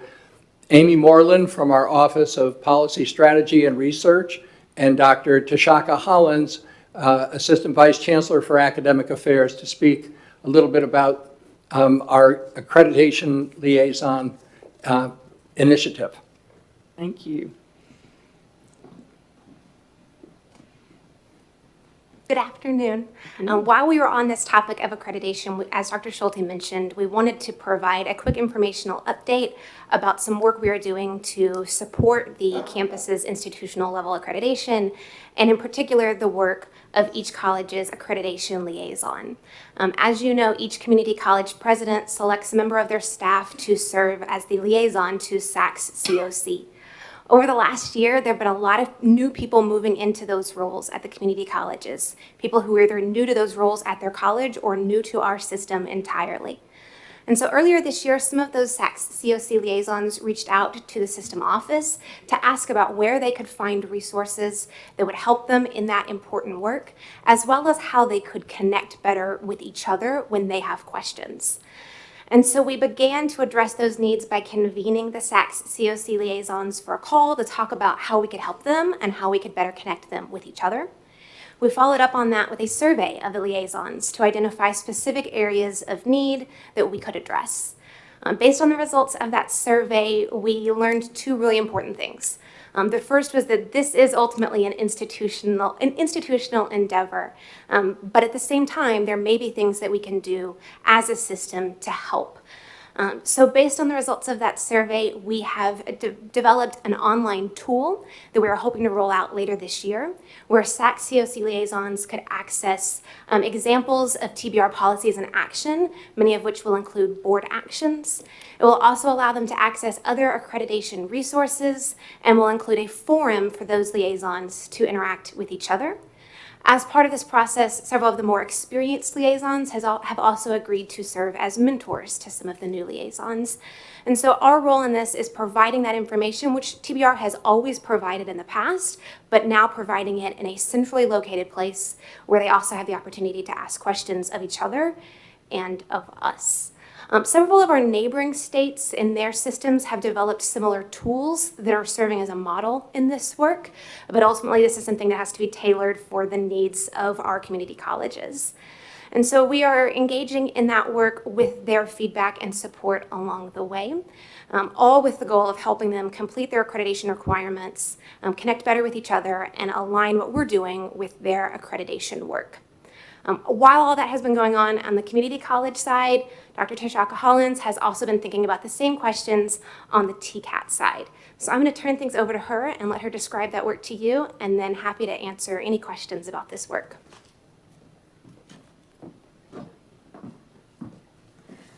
Good afternoon, Madam Chairman and members of the board. Amy has done such a wonderful job in laying out what our process has been. It has followed a very similar procedure, and even the survey that went out to our COE accreditation liaisons. We have those on each of our 26 TCAT campuses, and those folks were engaged at the beginning of the year, kind of with a kickoff to find out what is happening, what can we support you with, what can we help with, and as a result of that, we then followed up with a survey, and I'd like to talk through some of the results of that survey and how we're going to build out this online, what we're calling a accreditation toolkit that will be accessed by each one of these liaisons. Some of the results of that survey included, of the 10 COE standards, the areas that were most significant and that our folks wanted the most help with included the post-secondary and secondary programs, the areas of program and institutional outcomes, and strategic planning. So those will be our first areas of focus as we're building out this toolkit, as well as some areas in establishing this forum or community where liaisons can share resources, access resources, as well as share any correspondence that may be coming from the COE accreditor as well as our programmatic accreditors. Data and narratives related to those specific narratives and criteria are going to be vitally important and something that we found as a result of the survey. The COE piece is very important, but as you know, at the TCATs, everything is really driven by our programs and how well our programs are doing. So each, probably over 85% of our programs are accredited by programmatic accreditors like ASC, HVAC Excellence, NCCER, those folks. So we will also build in some pieces to the TCAT COE accreditation toolkit that will include some of those resources tied around programmatic accreditation. Excellent. And that will conclude my report. And if you have any questions, Amy and I are here to answer. This is an informational item on the accreditation. We don't need a vote, but if there are questions, anyone want to ask either one of these young ladies or Vice Chancellor Schulte?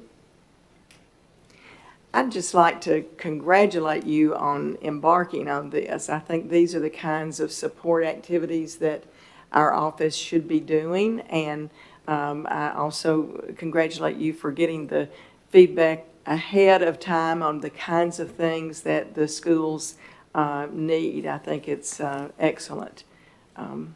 So good, kudos, good job. Thank you. Anybody else? Also, just before we go to the next item, I think it goes without saying how we all know what a strenuous process this is when schools go through the accreditation reauthorization, and I want to congratulate those schools, the presidents and their faculty and staff that have done the self-assessments and gone through the process and been reaffirmed. That's wonderful, so thank you. All right, so we'll move on to item number 4, proposed revisions to TBR policy on distance education. Madam Chair, members of the committee, we bring to you some revisions to policy 205-0000, which is the distance education policy.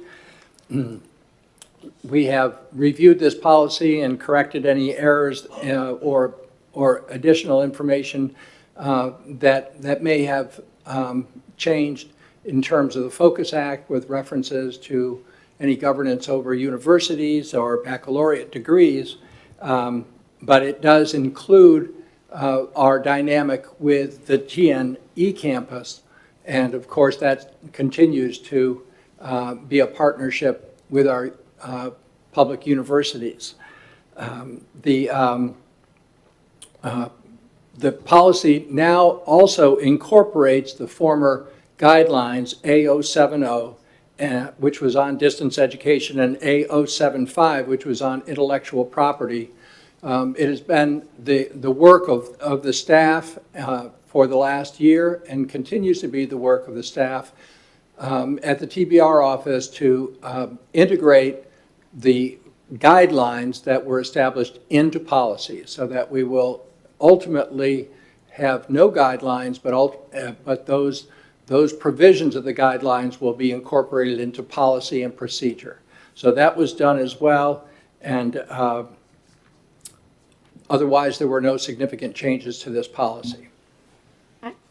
Do I have a motion to approve the revisions to this policy?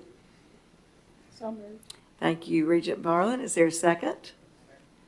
Thank you, Regent Roman. This requires, is there any discussion? Do you have any questions? Yes. So Randy, a broader on this one, TBR was well-known to be the leader in this state and somewhat, I'd say, in the nation for what we were doing, distance learning and online education. At Post-Focus Act, can you give us a sense of where are we now? Are we still in that position? Are we still in a real leadership role? Or have we seen some areas where, because of separation, we maybe have dropped a little bit behind where we were? Well, very good question, Tom, and certainly not only the Focus Act, but just the natural evolution of online learning at the institutional level has changed the level of participation in the TNE campus. As more and more of our colleges and universities implement their own home-based distance education programs, then the demand for the TNE campus programs, while still robust, is not as great as it was. One of the key elements, though, of our leadership position, and it is always an honor to go outside of the state, to go to a complete College America forum or a Bill and Melinda Gates Foundation forum, and to use my favorite Southern expression, brag on Tennessee. And we're always asked, how do we accomplish all that we accomplish? And my first answer is always the same. We get the important people together, face to face, and we work collaboratively, work it out, and make it happen. And that is something that this body and all of the colleges of the Tennessee Board of Regents can be very, very proud of. So yes, we still retain a very esteemed leadership role, but we are also subject to change and diversification. So one of the things that we are doing, and you probably heard of this morning in the Economic and Community Development Committee meeting, is extending our reach to not only for-credit courses, but non-credit courses that are specific to industry training. So we are not standing still, but moving forward. Okay, so, and also part of that, because we approved earlier some of the new fees coming, but the one on technology that really does keep our campuses updated with the technology so we're able to track and deliver the new approaches. Is that a fair statement too? Very much so, and we're very excited to be working collaboratively with the Governor's Office and the Legislature and the Higher Education Commission to identify means by which we can make access to the online learning opportunities greater and greater for all of our citizens. Thank you, Regent Griscom, for that question, because we always learn, honestly, from good questions that come from this body. Any other questions or discussion about this? All right, hearing none, this requires a voice vote, so all in favor of the proposed policy change, please say aye.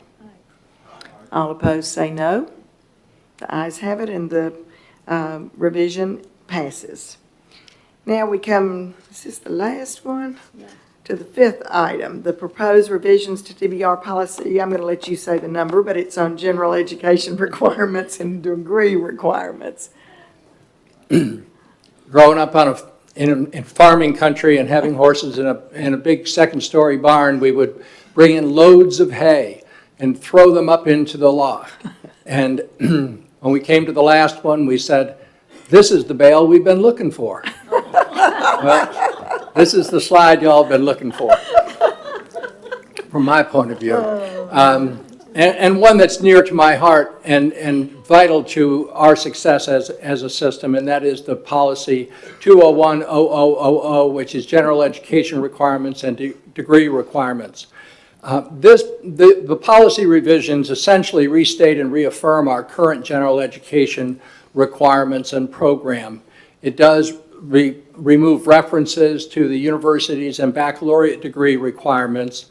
It also adds the term learning support to the terms remedial and developmental to identify courses that are preparatory for college level study and not applicable to credit hours towards the degree. Otherwise, this policy is essentially unchanged. And again, we have a very firm and well-established general education program. It is at the heart of our transfer and articulation opportunities with our university partners, and has a very high level of recognition throughout the state. All right, can I have a motion to approve this proposed revision? So moved. Thank you, Regent Barlin. Can I have a second? Second. Thank you, Regent Roman. All right, are there any questions about this policy?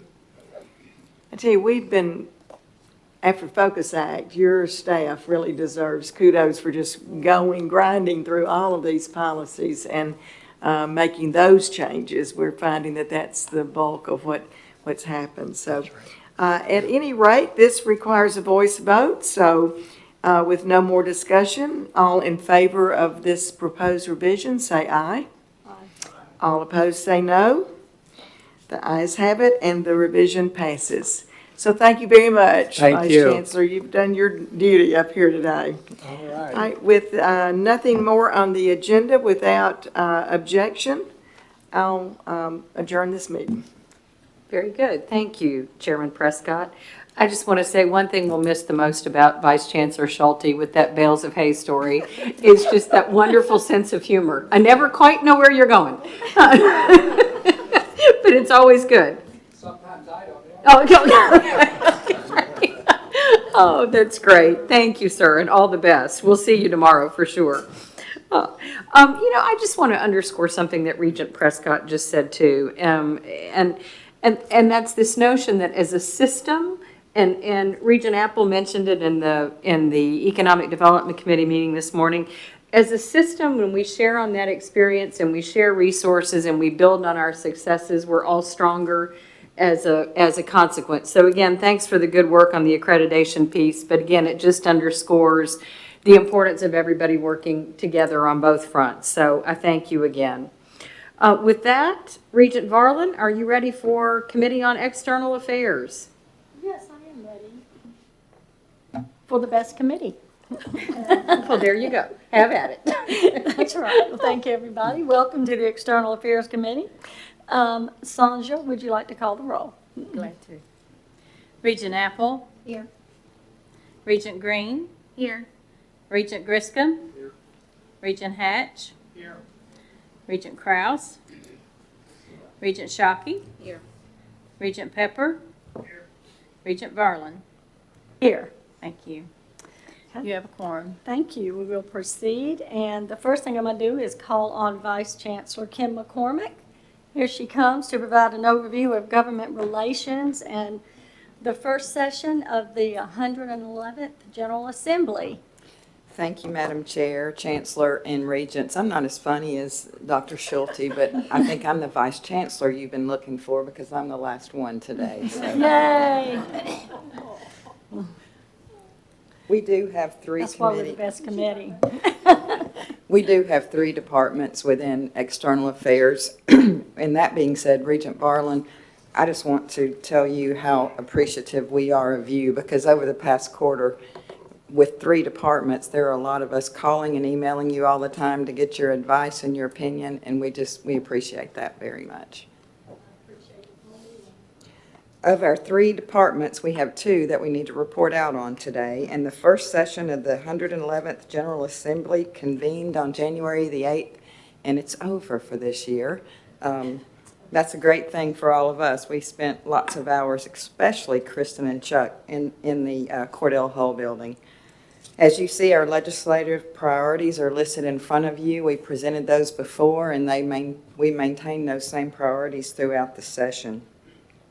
Bills have become public chapters now, and our annual compilation is complete, and it will be finalized this week or the beginning of next week and disseminated to you after Chancellor's review of those. And then those will be publicly on the website and also given to the presidents as well. But today we want to highlight a few of those bills that we have worked with all session. And the first 3 are administration bills. The first is the GIVE Act, the Governor's Investment in Vocational Education. This recognizing the need to increase the number of student participation in career and technical education dual enrollment. Our governor graciously put this bill forward, and leaders Lamberth and Leader Johnson are the ones who carried this bill. The GIVE Act basically provides for 4 dual enrollment courses in a row that are technical dual enrollment courses for students to take, and those courses are in specific programs that will be identified by the TSAC board. And our Chancellor, Dr. Tidings, serves on that board, so we will have representation when those programs are chosen. The second is an administration bill as well, Agriculture, Education, and Youth Participation Task Force. The Chancellor will be able to nominate a person to serve on this task force, and she will be nominating President Stephen Milliken. Educational savings accounts. The legislation creates the ESA pilot program in Shelby and Davidson counties. The funds provided to qualifying students may be used for certain expenses at eligible post-secondary institutions, including TBR colleges. This is, when I say this, I'm talking about fees, potential dual enrollment costs that are not covered under dual enrollment grants. This became law on May the 24th. The EMT Training Center bill, we have told you all about this one multiple times now. It became Public Chapter 489, and it went into effect on May the 24th. So what that did is expanded the number of potential sites for the EMT training centers to provide their own training from 5 to 15 across the state. The alcohol sale option at campus athletic facilities bill. We need to talk about that one specifically, because what that does is allows for public higher education governing boards to develop policies allowing the sale of alcoholic beverages at campuses' athletic facilities. We've seen that a lot in the news lately with University of Tennessee. Your board policy says that our campuses cannot sell alcohol on their campuses at events. So we need to make sure all presidents know that. And Mary Moody was not able to be here, but she was going to address that. And I believe, Chancellor, you are having her send emails out to the presidents. So can I ask a question there? I know what our policy is today. Are you asking the presidents to provide you feedback, Chancellor, if they have interest in some change or modification that might come back to us as a board? We are asking the president's opinion on this, whether or not they feel like that they have opportunity for this, but we are also reminding them at this time that there is a policy on our books that does prohibit that. So there would have to be a change to policy for anything to be different than what we currently have.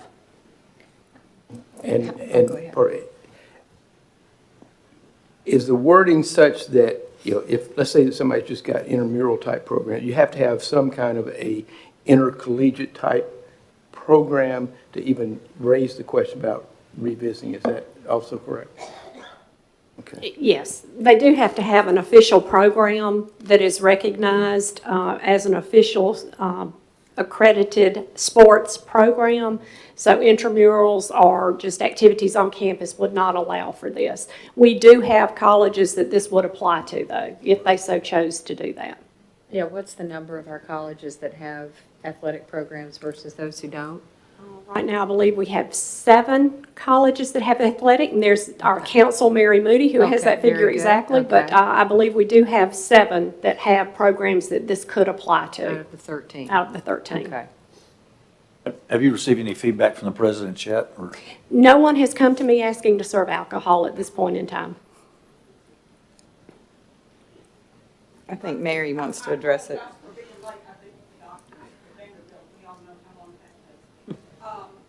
Our policy at this point specifically prohibits alcohol in the athletic facilities on our campuses. So that's why we would have to make a change if it was the will of the board to allow it. The statute just says that public institutions of higher education may now qualify as sports authorities. Their athletic facilities qualify as sports authorities under that statute.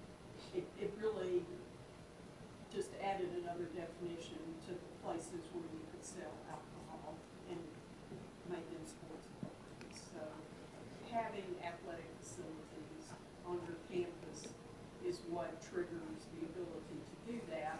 But we currently have a policy that prohibits it on all of our campuses. And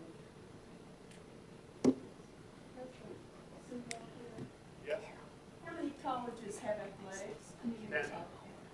10 out of the 13 have athletics, and so have some sort of athletic facilities. Now, the statute doesn't say, I don't think intercollegiate, I can't remember exactly, and it doesn't limit it to sales during athletic events, because the way it was presented to the General Assembly was this was intended to allow you to use Cleveland Stadium for concerts and other things that they were losing out on because they couldn't sell alcohol there. So, assuming you wanted to sell alcohol in an athletic venue on one of our campuses, that sale could be at a concert or at an athletic venue. So Chancellor, may I ask 2 other quick questions? So that's the point, because it was for like an Alice Cooper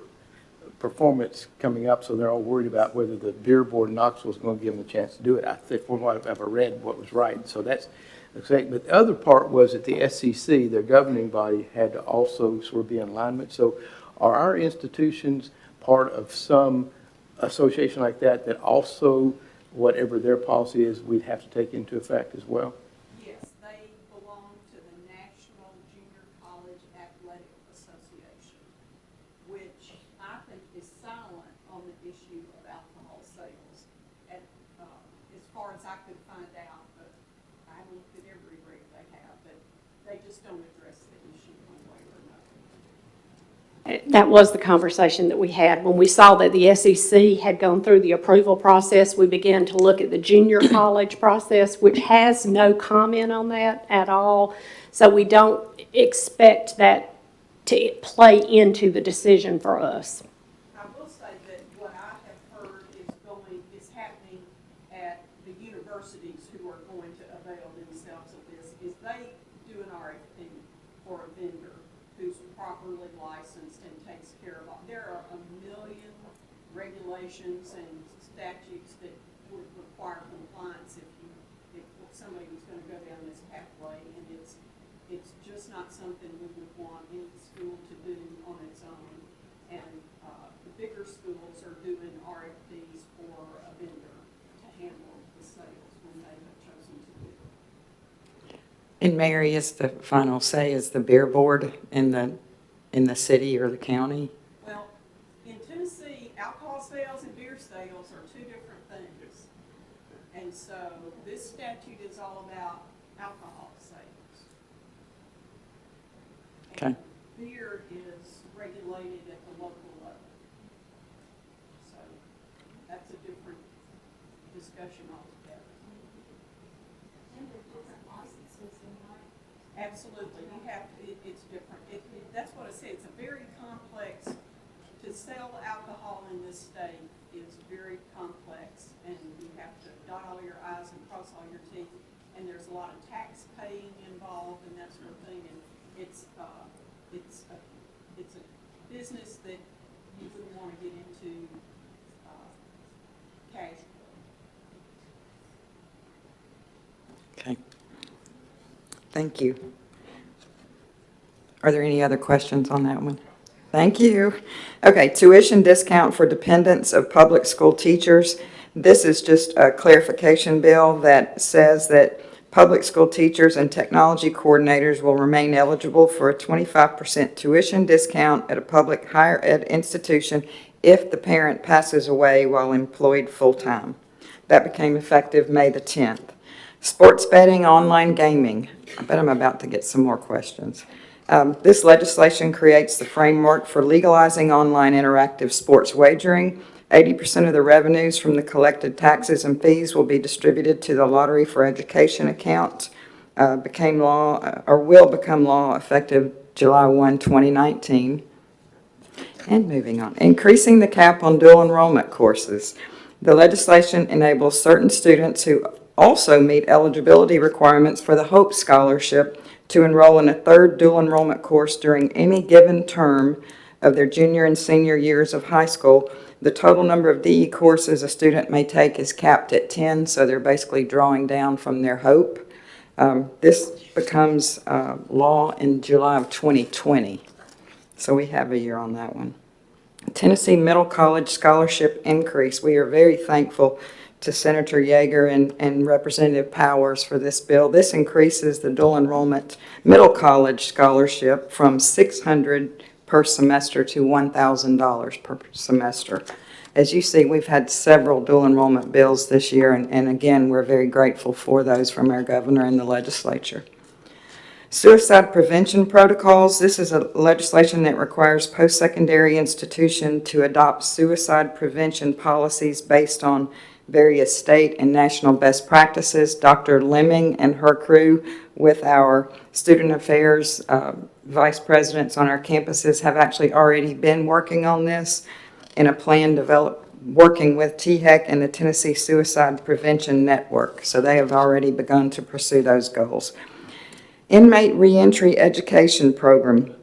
This authorizes county sheriffs to create a program allowing inmates to earn educational sentence reduction credit for successfully obtaining certain credentials, diplomas, degrees, certifications, including those that are post-secondary and industrial certifications. So as this develops, and we know that there is a desire for us to increase our education for incarcerated people, that there probably will be opportunities for our campuses to participate in that. There's a study that is being asked for by Representative Baum and Senator Dickerson. They have called upon TBR and THEC to develop an annual report detailing the higher ed opportunities that are available for incarcerated individuals. We at TBR, through Dr. Deaton's office, have already begun to deal with this process. In fact, they did a pretty good white paper on it back in January, so we have a very good handle on what we have in offerings and what we potentially could bring forth later. Senator Hale was going to propose some legislation this past session, but he ended up not doing so, and instead having a formal request for a jointly signed letter, basically from the Senate Ed Committee, for THEC to exercise its convening authority to study the feasibility of establishing stackable credential pathways. This meeting has already been scheduled. According to Chancellor has received that notification, and I believe it's going to be held in Jackson very soon in the next month or two. They're talking about ways to stack credentials, as in potentially TCAT credit being to be able to articulate into the four-year universities. That's one thing that they're looking at, not all of it.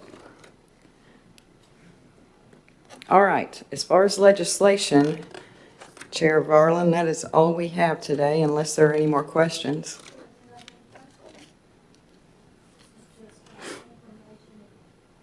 This is just information that doesn't require a voice vote, so we'll move on to the very exciting marketing update. Yes. Can't wait for y'all to hear about this. You will probably get foundation next time. Chris Perkins is not here today Moving. because he's moving his daughter into the University of North Carolina, That's where right. she And has a finally softball moving his family scholarship. here, or to Nashville. Yes. All right, so on to marketing and digital strategy. Our Department of Marketing and Digital Strategy operates as an in-house agency that serves not only the system office, but also system and statewide initiatives and our colleges. The purpose of system-wide marketing is to reshape the narrative and strengthen the perception of quality around Tennessee's community and technical colleges. The key message from a state standpoint is that all careers can start at one of Tennessee's 40 community and technical colleges. Some of these careers can be completed in as little as a year within over 60 different technical certificates. Two important issues in marketing are knowing your market and where to most effectively deliver the message. This kind of made me think about this morning when I was getting ready to do the presentation. Next month, July 20th, is the 50th anniversary, you all probably know this, of the Apollo 11 mission, where Neil Armstrong and Buzz Aldrin walked on the moon. I very vividly remember that day and remember watching it on our black and white console, beautiful hard-grained wood television sitting in our den. And back then we had, and thinking that was just the most high-tech television I'd ever seen in my life. Regent Griscom will correct me, I know if I'm wrong on this, but we had 4 channels. We had 3, 9, and 12, which were NBC, ABC, CBS, and Channel 45, which was the public television station. And at night after the news, the station signed off and the line started scrolling, and that was it. And we had a telephone on the wall, and we all fought over it. So that's 50 plus, just a little bit of plus, but 50 years ago. Today, the world is just absolutely different, and our audience today pays attention to completely different media types and delivery platforms. So besides paid media, we promote our messages on our own properties, such as TBR and college websites, as well as our social media accounts and earned media with press releases and story pitches. We're going to show you a sampling of the performance of our efforts, Matthew and his team's performance and their efforts, to be honest with you. And one thing that we need to note is almost all of our paid and owned media are above industry standards. But before I do that, I want to discuss a few digital media terms. And if you all know what these are, I apologize, but if you don't, you're probably going to thank me. Impressions. Sometimes called a view or an ad view, it's a term that refers to the point in which an ad is viewed once by a visitor or displayed once on a web page. The number of impressions of a particular advertisement is determined by the number of times the particular page is located and loaded. When your ad loads and displays in front of a user, that's one impression. You can't have clicks without impressions.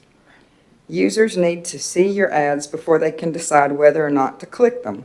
Click-through rates, CTR, that is the percentage of people who click on your ad after seeing your ad. In mathematical terms, CTR equals clicks divided by impressions. For example, if you had 10,000 impressions and 100 clicks, your CTR is 1%. Completion rate, that's called view-through rate, VTR. It's the number of completed views of a skippable ad over the number of initial impressions. The completion rate, sorry about that, takes the impression statistics and puts them into greater context. This is important to note because it is not that impressions are an unimportant figure, but they are potentially misleading if left without a framework by which to compare them. There's one more we need to talk about. Chancellor and I talked about this the other day. It's not up there, and it's called OTT. Do you want to raise your hand if you know what an OTT is? Okay. That's called over the top. Over the top is when television content is delivered over high-speed internet rather than cable or satellite. And those people are our audience, folks, many of them. And the people who no longer have cable and satellite, any idea what they're called? Cord cutters, just letting you know. Say that again. Cord cutters. That's because they watch them on their computers. That's My right. kids are cord cutters. Yeah. I'm one of them. They're taking care of that man who came to Chattanooga a long time ago and brought his cable from Atlanta. I think his name was Ted Turner. I'm not sure, but yeah. Well, no, All it's right. because their parents won't pay for their cable. That's right, that's right. Well, one of our earned media owned properties is our external newsletter. It's a culmination of news, stories, and updates from around the system. It is sent once a month to industry, community leaders, chambers of commerce, legislators, and other influencers around the state. Our open rate averages 25%. That's around 4 to 5% higher than the industry average. Other earned media is very important for us, and our own Rick Locker, a longtime commercial appeal wizard, does an amazing job of this with our press releases regarding things that happen in our system and the wonderful things that are happening with our students. Our advertising campaigns are highly targeted and are running on radio statewide as well as on digital and social platforms such as YouTube, Snapchat, Facebook, Google, and Instagram. Radio, our statewide radio advertising campaign for Career in a Year and My Career Started, year to date, has played 15,000 times statewide promoting community and technical colleges and has yielded over 38 million gross impressions. Our digital display campaign has had almost 2 million impressions with a click-through rate above industry standard. Our OTT campaign involving video streaming apps on your Apple TV, Roku, or smart TVs for Career in a Year and My Career Started year to date has had over 300,000 impressions with a 94% completion rate. YouTube video pre-rolls had almost 300,000 impressions at 63% completion rate, this beating the average by well over 25%. Again, people are seeing our message. Our social campaigns have generated around 1.3 million impressions to almost 300,000 unique viewers. We've had around 700,000 pre-roll commercials play on YouTube with almost a 50% completion rate. That means they're watching the entire commercial. The completion rates on both YouTube and our other video platforms are great indicators that viewers are interested in our messages. Basically, that message that people are getting is careers can truly start at a community and technical college. Some can even be completed in a year or less. Our community colleges can also transfer some of the best and brightest students to our four-year institutions. You've already seen the Career in a Year commercial, so now we're going to watch a couple of other stories that we're very excited about promoting My Career Started. One is restaurateur Anthony DeFranco from Knoxville, and another of Natalie Martin, who has a career in the concrete management industry. Both Anthony and Natalie started their careers at our community colleges.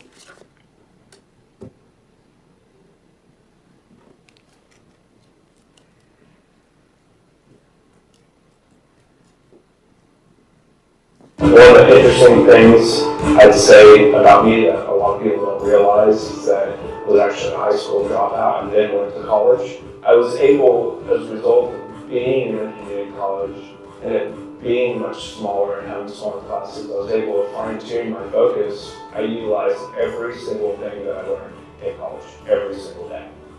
You have to be able to see things through to the end. My name is Anthony DeFranco, and my career started at a community college.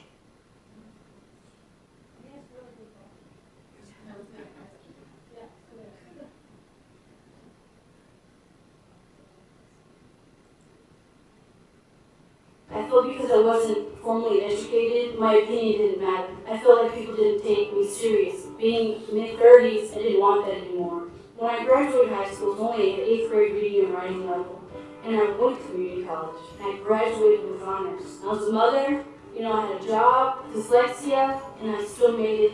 You can make it. 4.5 years total of schooling, and I was out making pretty good money. My name is Natalie Martin, and my career started at community college.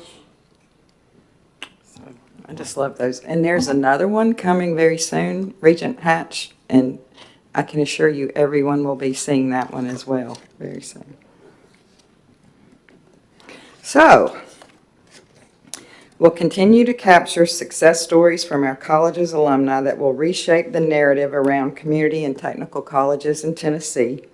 Also, we will continue to provide support and improve upon that support for our campuses in their endeavors to explore regional marketing strategies.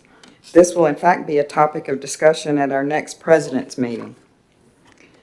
All right, finally, I want to brag a little bit about our team members here. They know our market and they know how to reach it. Tennessee's College Public Relations Association meeting was held last month. The department took 9 awards. 2 of those were gold awards for the Career in a Year campaign going on right now, and 2 silver awards for the SOAR Awards logo, and for our system-wide view book, Pathways to Success. I know that you have all seen that, and that has been distributed to everyone around the state, business and industry, our legislators. It's a wonderful, wonderful document that highlights our campuses. Everyone on this team, really everyone in central office, had something to do with getting all of this off the ground, but these people are amazing, and we're very proud of them. And finally, though, one special recognition from TCPRA was bestowed upon Assistant Vice Chancellor Matthew Gann. He was honored with the Otis Floyd Jr. Award for Excellence, which is the highest award given by the organization, and the award is named in honor of our late former Chancellor and Tennessee State University President Otis Floyd Jr. The last recipient of this award was President Joe DiPietro, former president of the University of Tennessee System. We are all just absolutely proud of Matthew. Can you come out? Can you come out in case there are any questions, Matthew?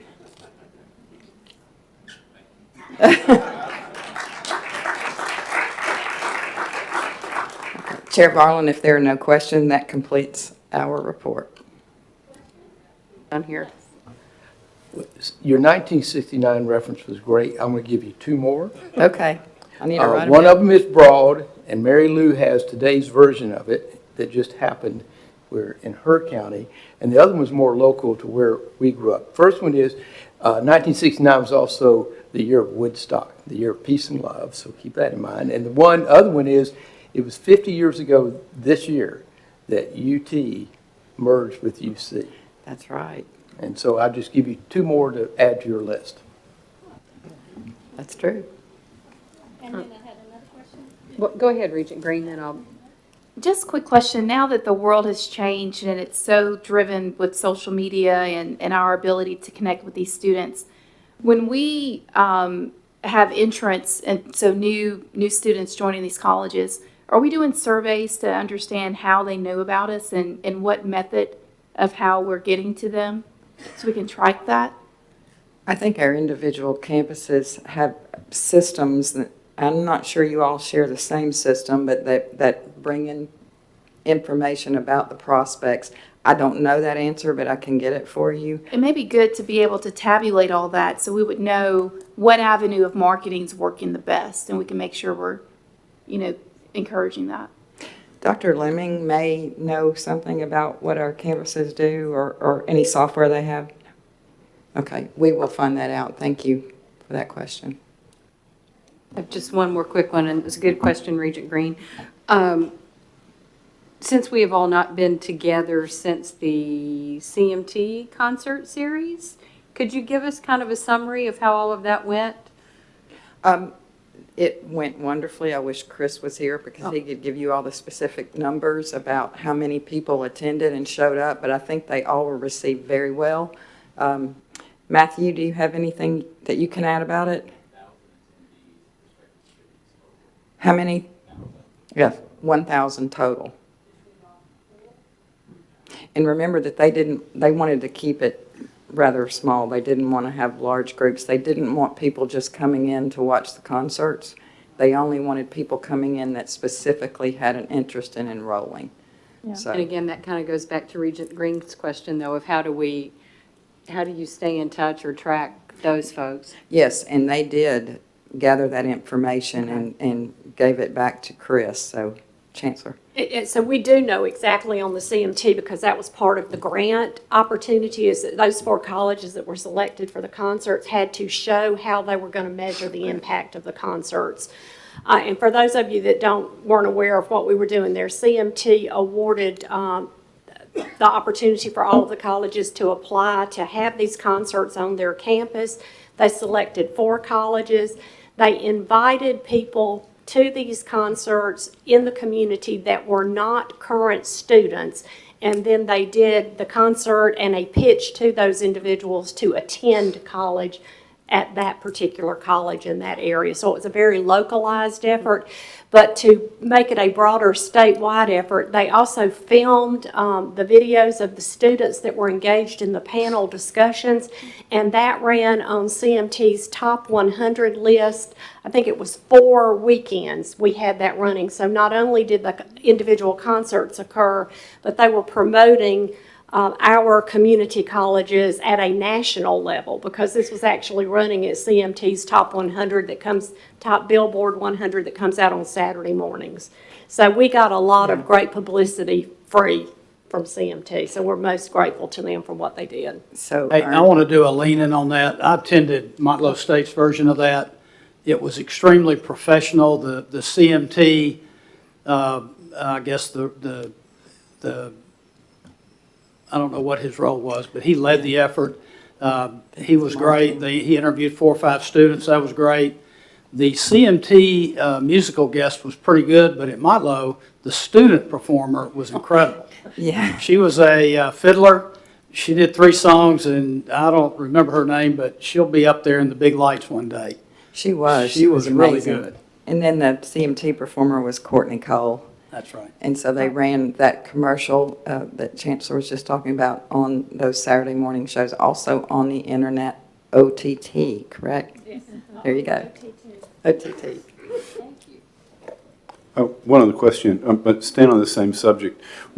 As I understand it, and I have never successfully downloaded an app in my life, but I have sat through several meetings like this where information gathering is important. But as I understand it, one of the real advantages in doing the 50-year later kind of marketing is that we can track what the response is. Yes. Do we have any idea how many of the people who are seeing these messages are following up for additional information? How many of them are subsequently becoming customers? And along that same lines, do we have any global understanding of where we are in customer acquisition? How much of it is coming through the AGCs? How much of it is coming from high schools? How much is coming from our own marketing? How many people just walk into the door? Do we have that kind of information? The answer is yes, we do. And Matthew, can you explain everything that you all do and through on a daily basis with that? I love these yellow glasses. So we're a pretty data-driven department. Everything we do, I think you saw with the impressions and numbers we track, and we modify based on the success rates of the individual campaigns and the mediums that we deliver on. So if you look in my office any day, I have lots of graphs and charts and everything, and we do make modifications and we propose new ways and do changes along the way. So it's not just a single campaign that runs. And I didn't quite hear your full question from back there, so could you repeat that for me real quick? Well, I guess as to where, at least coming from my background, where I would feel comfortable going is being able to track all of our customers that are walking in the door. Where'd they come from? One of the things that we do track as far as the click-through rates, we get them to a website and then we ship them off to a campus. Unfortunately, we don't have a common application just yet. I know that's something that we've been researching and trying to get some information on. If we had that, we could track it through the full potential of an enrollment. From right now, unfortunately, we can't do that. It kind of ends at a certain point, but we do track them and see their activity on a website. We know what kind of programs they're looking for. We know the information that they're trying to gain. We make modifications, especially all the Tennessee College of Applied Technology websites are managed through my department. And depending on their traffic and their actual where they go on the website, we make modifications all the time to make sure that we get them in the place that they need to get to quickly so we can capture those people and turn them into a customer essentially. And Matthew, if I could get you just to add to that what you do with geofencing to take it down to the college level. So while this is globally advertised across the state, go ahead and explain how you get it to the college level. Correct. In certain campaigns that we run, we actually geofence not just the colleges but events. And so if we want a certain ad targeted to a demographic, one thing we helped out with was TCAT Chattanooga. They were having a big car show coming through Chattanooga, and we geofenced where that car show was, and we targeted them with ads about diesel and automotive mechanic programs at those colleges. So we try to be very data-driven about the decisions we make and the investments we make in those. Any other questions? All right, thank you guys. Is there any other business to come before the committee? Where's the barbecue place? Oh, that's not my committee. No. The barbecue place. I know. In Knoxville. Oh, in Knoxville? It's in Maryville. Yeah. Actually, they have a couple of places, but there's one, it's in Maryville, Okay. and it's right next to the Chamber of Commerce on Washington Street, and it is an old gas station. Huh. It's right in front of the Kroger, got some picnic tables, but they do a lot of catering. They really do. I've always passed through it. I was like, oh my gosh, it's in Maryville. Yeah, I know, full service, but they have another location. I want to thank you, Vice Chancellor McCormick, and your entire team. You have done a ton of work this semester, this year, both with the legislature and marketing and with the SOAR event and fundraising, and just it is a pleasure and an honor to be part of your committee, and we thank you and your team. Thank you. And if there's nothing else, we stand adjourned on this committee. Thank you. Thank you, Regent Varlin. We have a few announcements to close our afternoon, but we may not be able to leave the building yet, given the sound of the rain on the roof. The committee reports and our materials for tomorrow's meeting will be on the TBR app later this afternoon. I'm with Regent Gill. I don't think I've ever downloaded an app in my life either, now that I think about it. But that is available for us. This is a challenge to us, Mark, to get on the TBR app.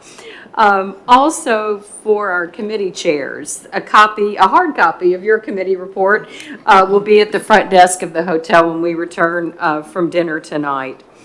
Tomorrow, we start at 9 a.m. with a presentation from President Faulkner and also Presidents Wright and West, since both the TCAT at Hartsville and Livingston are participating in this meeting, and they are our hosts both tonight and tomorrow morning for breakfast, and we thank them as well. Our full board meeting will begin at 9:30, and we need to start promptly, as I know we've got some complicated schedules on the back end. We have a great morning in store. Obviously, we've got a great deal of business to get through, but as everyone has seen, we also have a presentation from the Achieving the Dream folks, which I think will be excellent for all of us to hear. So I'd like to have some real dialogue around that. Dr. Faulkner, if you'd make your way for any announcements, and Chancellor, before I turn it over to him, do you have any announcements before we close? I would just like to thank Volunteer State as well for your hospitality. Day one has been great. The tours were wonderful, and I know Dr. Faulkner is going to give us some updates on what tonight will bring, but thanks to each of you in the room that have helped plan for us to be here with you. Dr. Faulkner? Thank you very much. As you're listening to the raindrops on the roof, I would let you know that we have gift umbrellas for you if you did not bring one. They're out at the table in the lobby. For those of you that, if we're providing transportation for you to the hotel, the vans, transportation is in the entry circle, which is just out this side of the building. Again, as you know, we're at the Fairfield Hotel in Indian Lakes. The hospitality room will be open when you arrive. It's on the first floor of the hotel in the area where they serve breakfast in the morning. The motor coach for dinner tonight will depart from the hotel at 6 p.m. and get you back there at approximately 8:30. Dress for dinner this evening is casual, so please come prepared to enjoy your time. If you decide to drive to Bluegrass Yacht and Country Club, your GPS, well, first of all, there are directions in the packet, the folder that you received out front. But if you decide to use your automobile GPS, some GPS systems will not find 500 Johnny Cash Parkway. And if your GPS is one of those, try 500 East Main Street, Hendersonville. So we look forward to seeing you all at dinner. We thank you very much. Anything else? If not, and if there's no objections, we stand adjourned for today. See you shortly. Thank you all.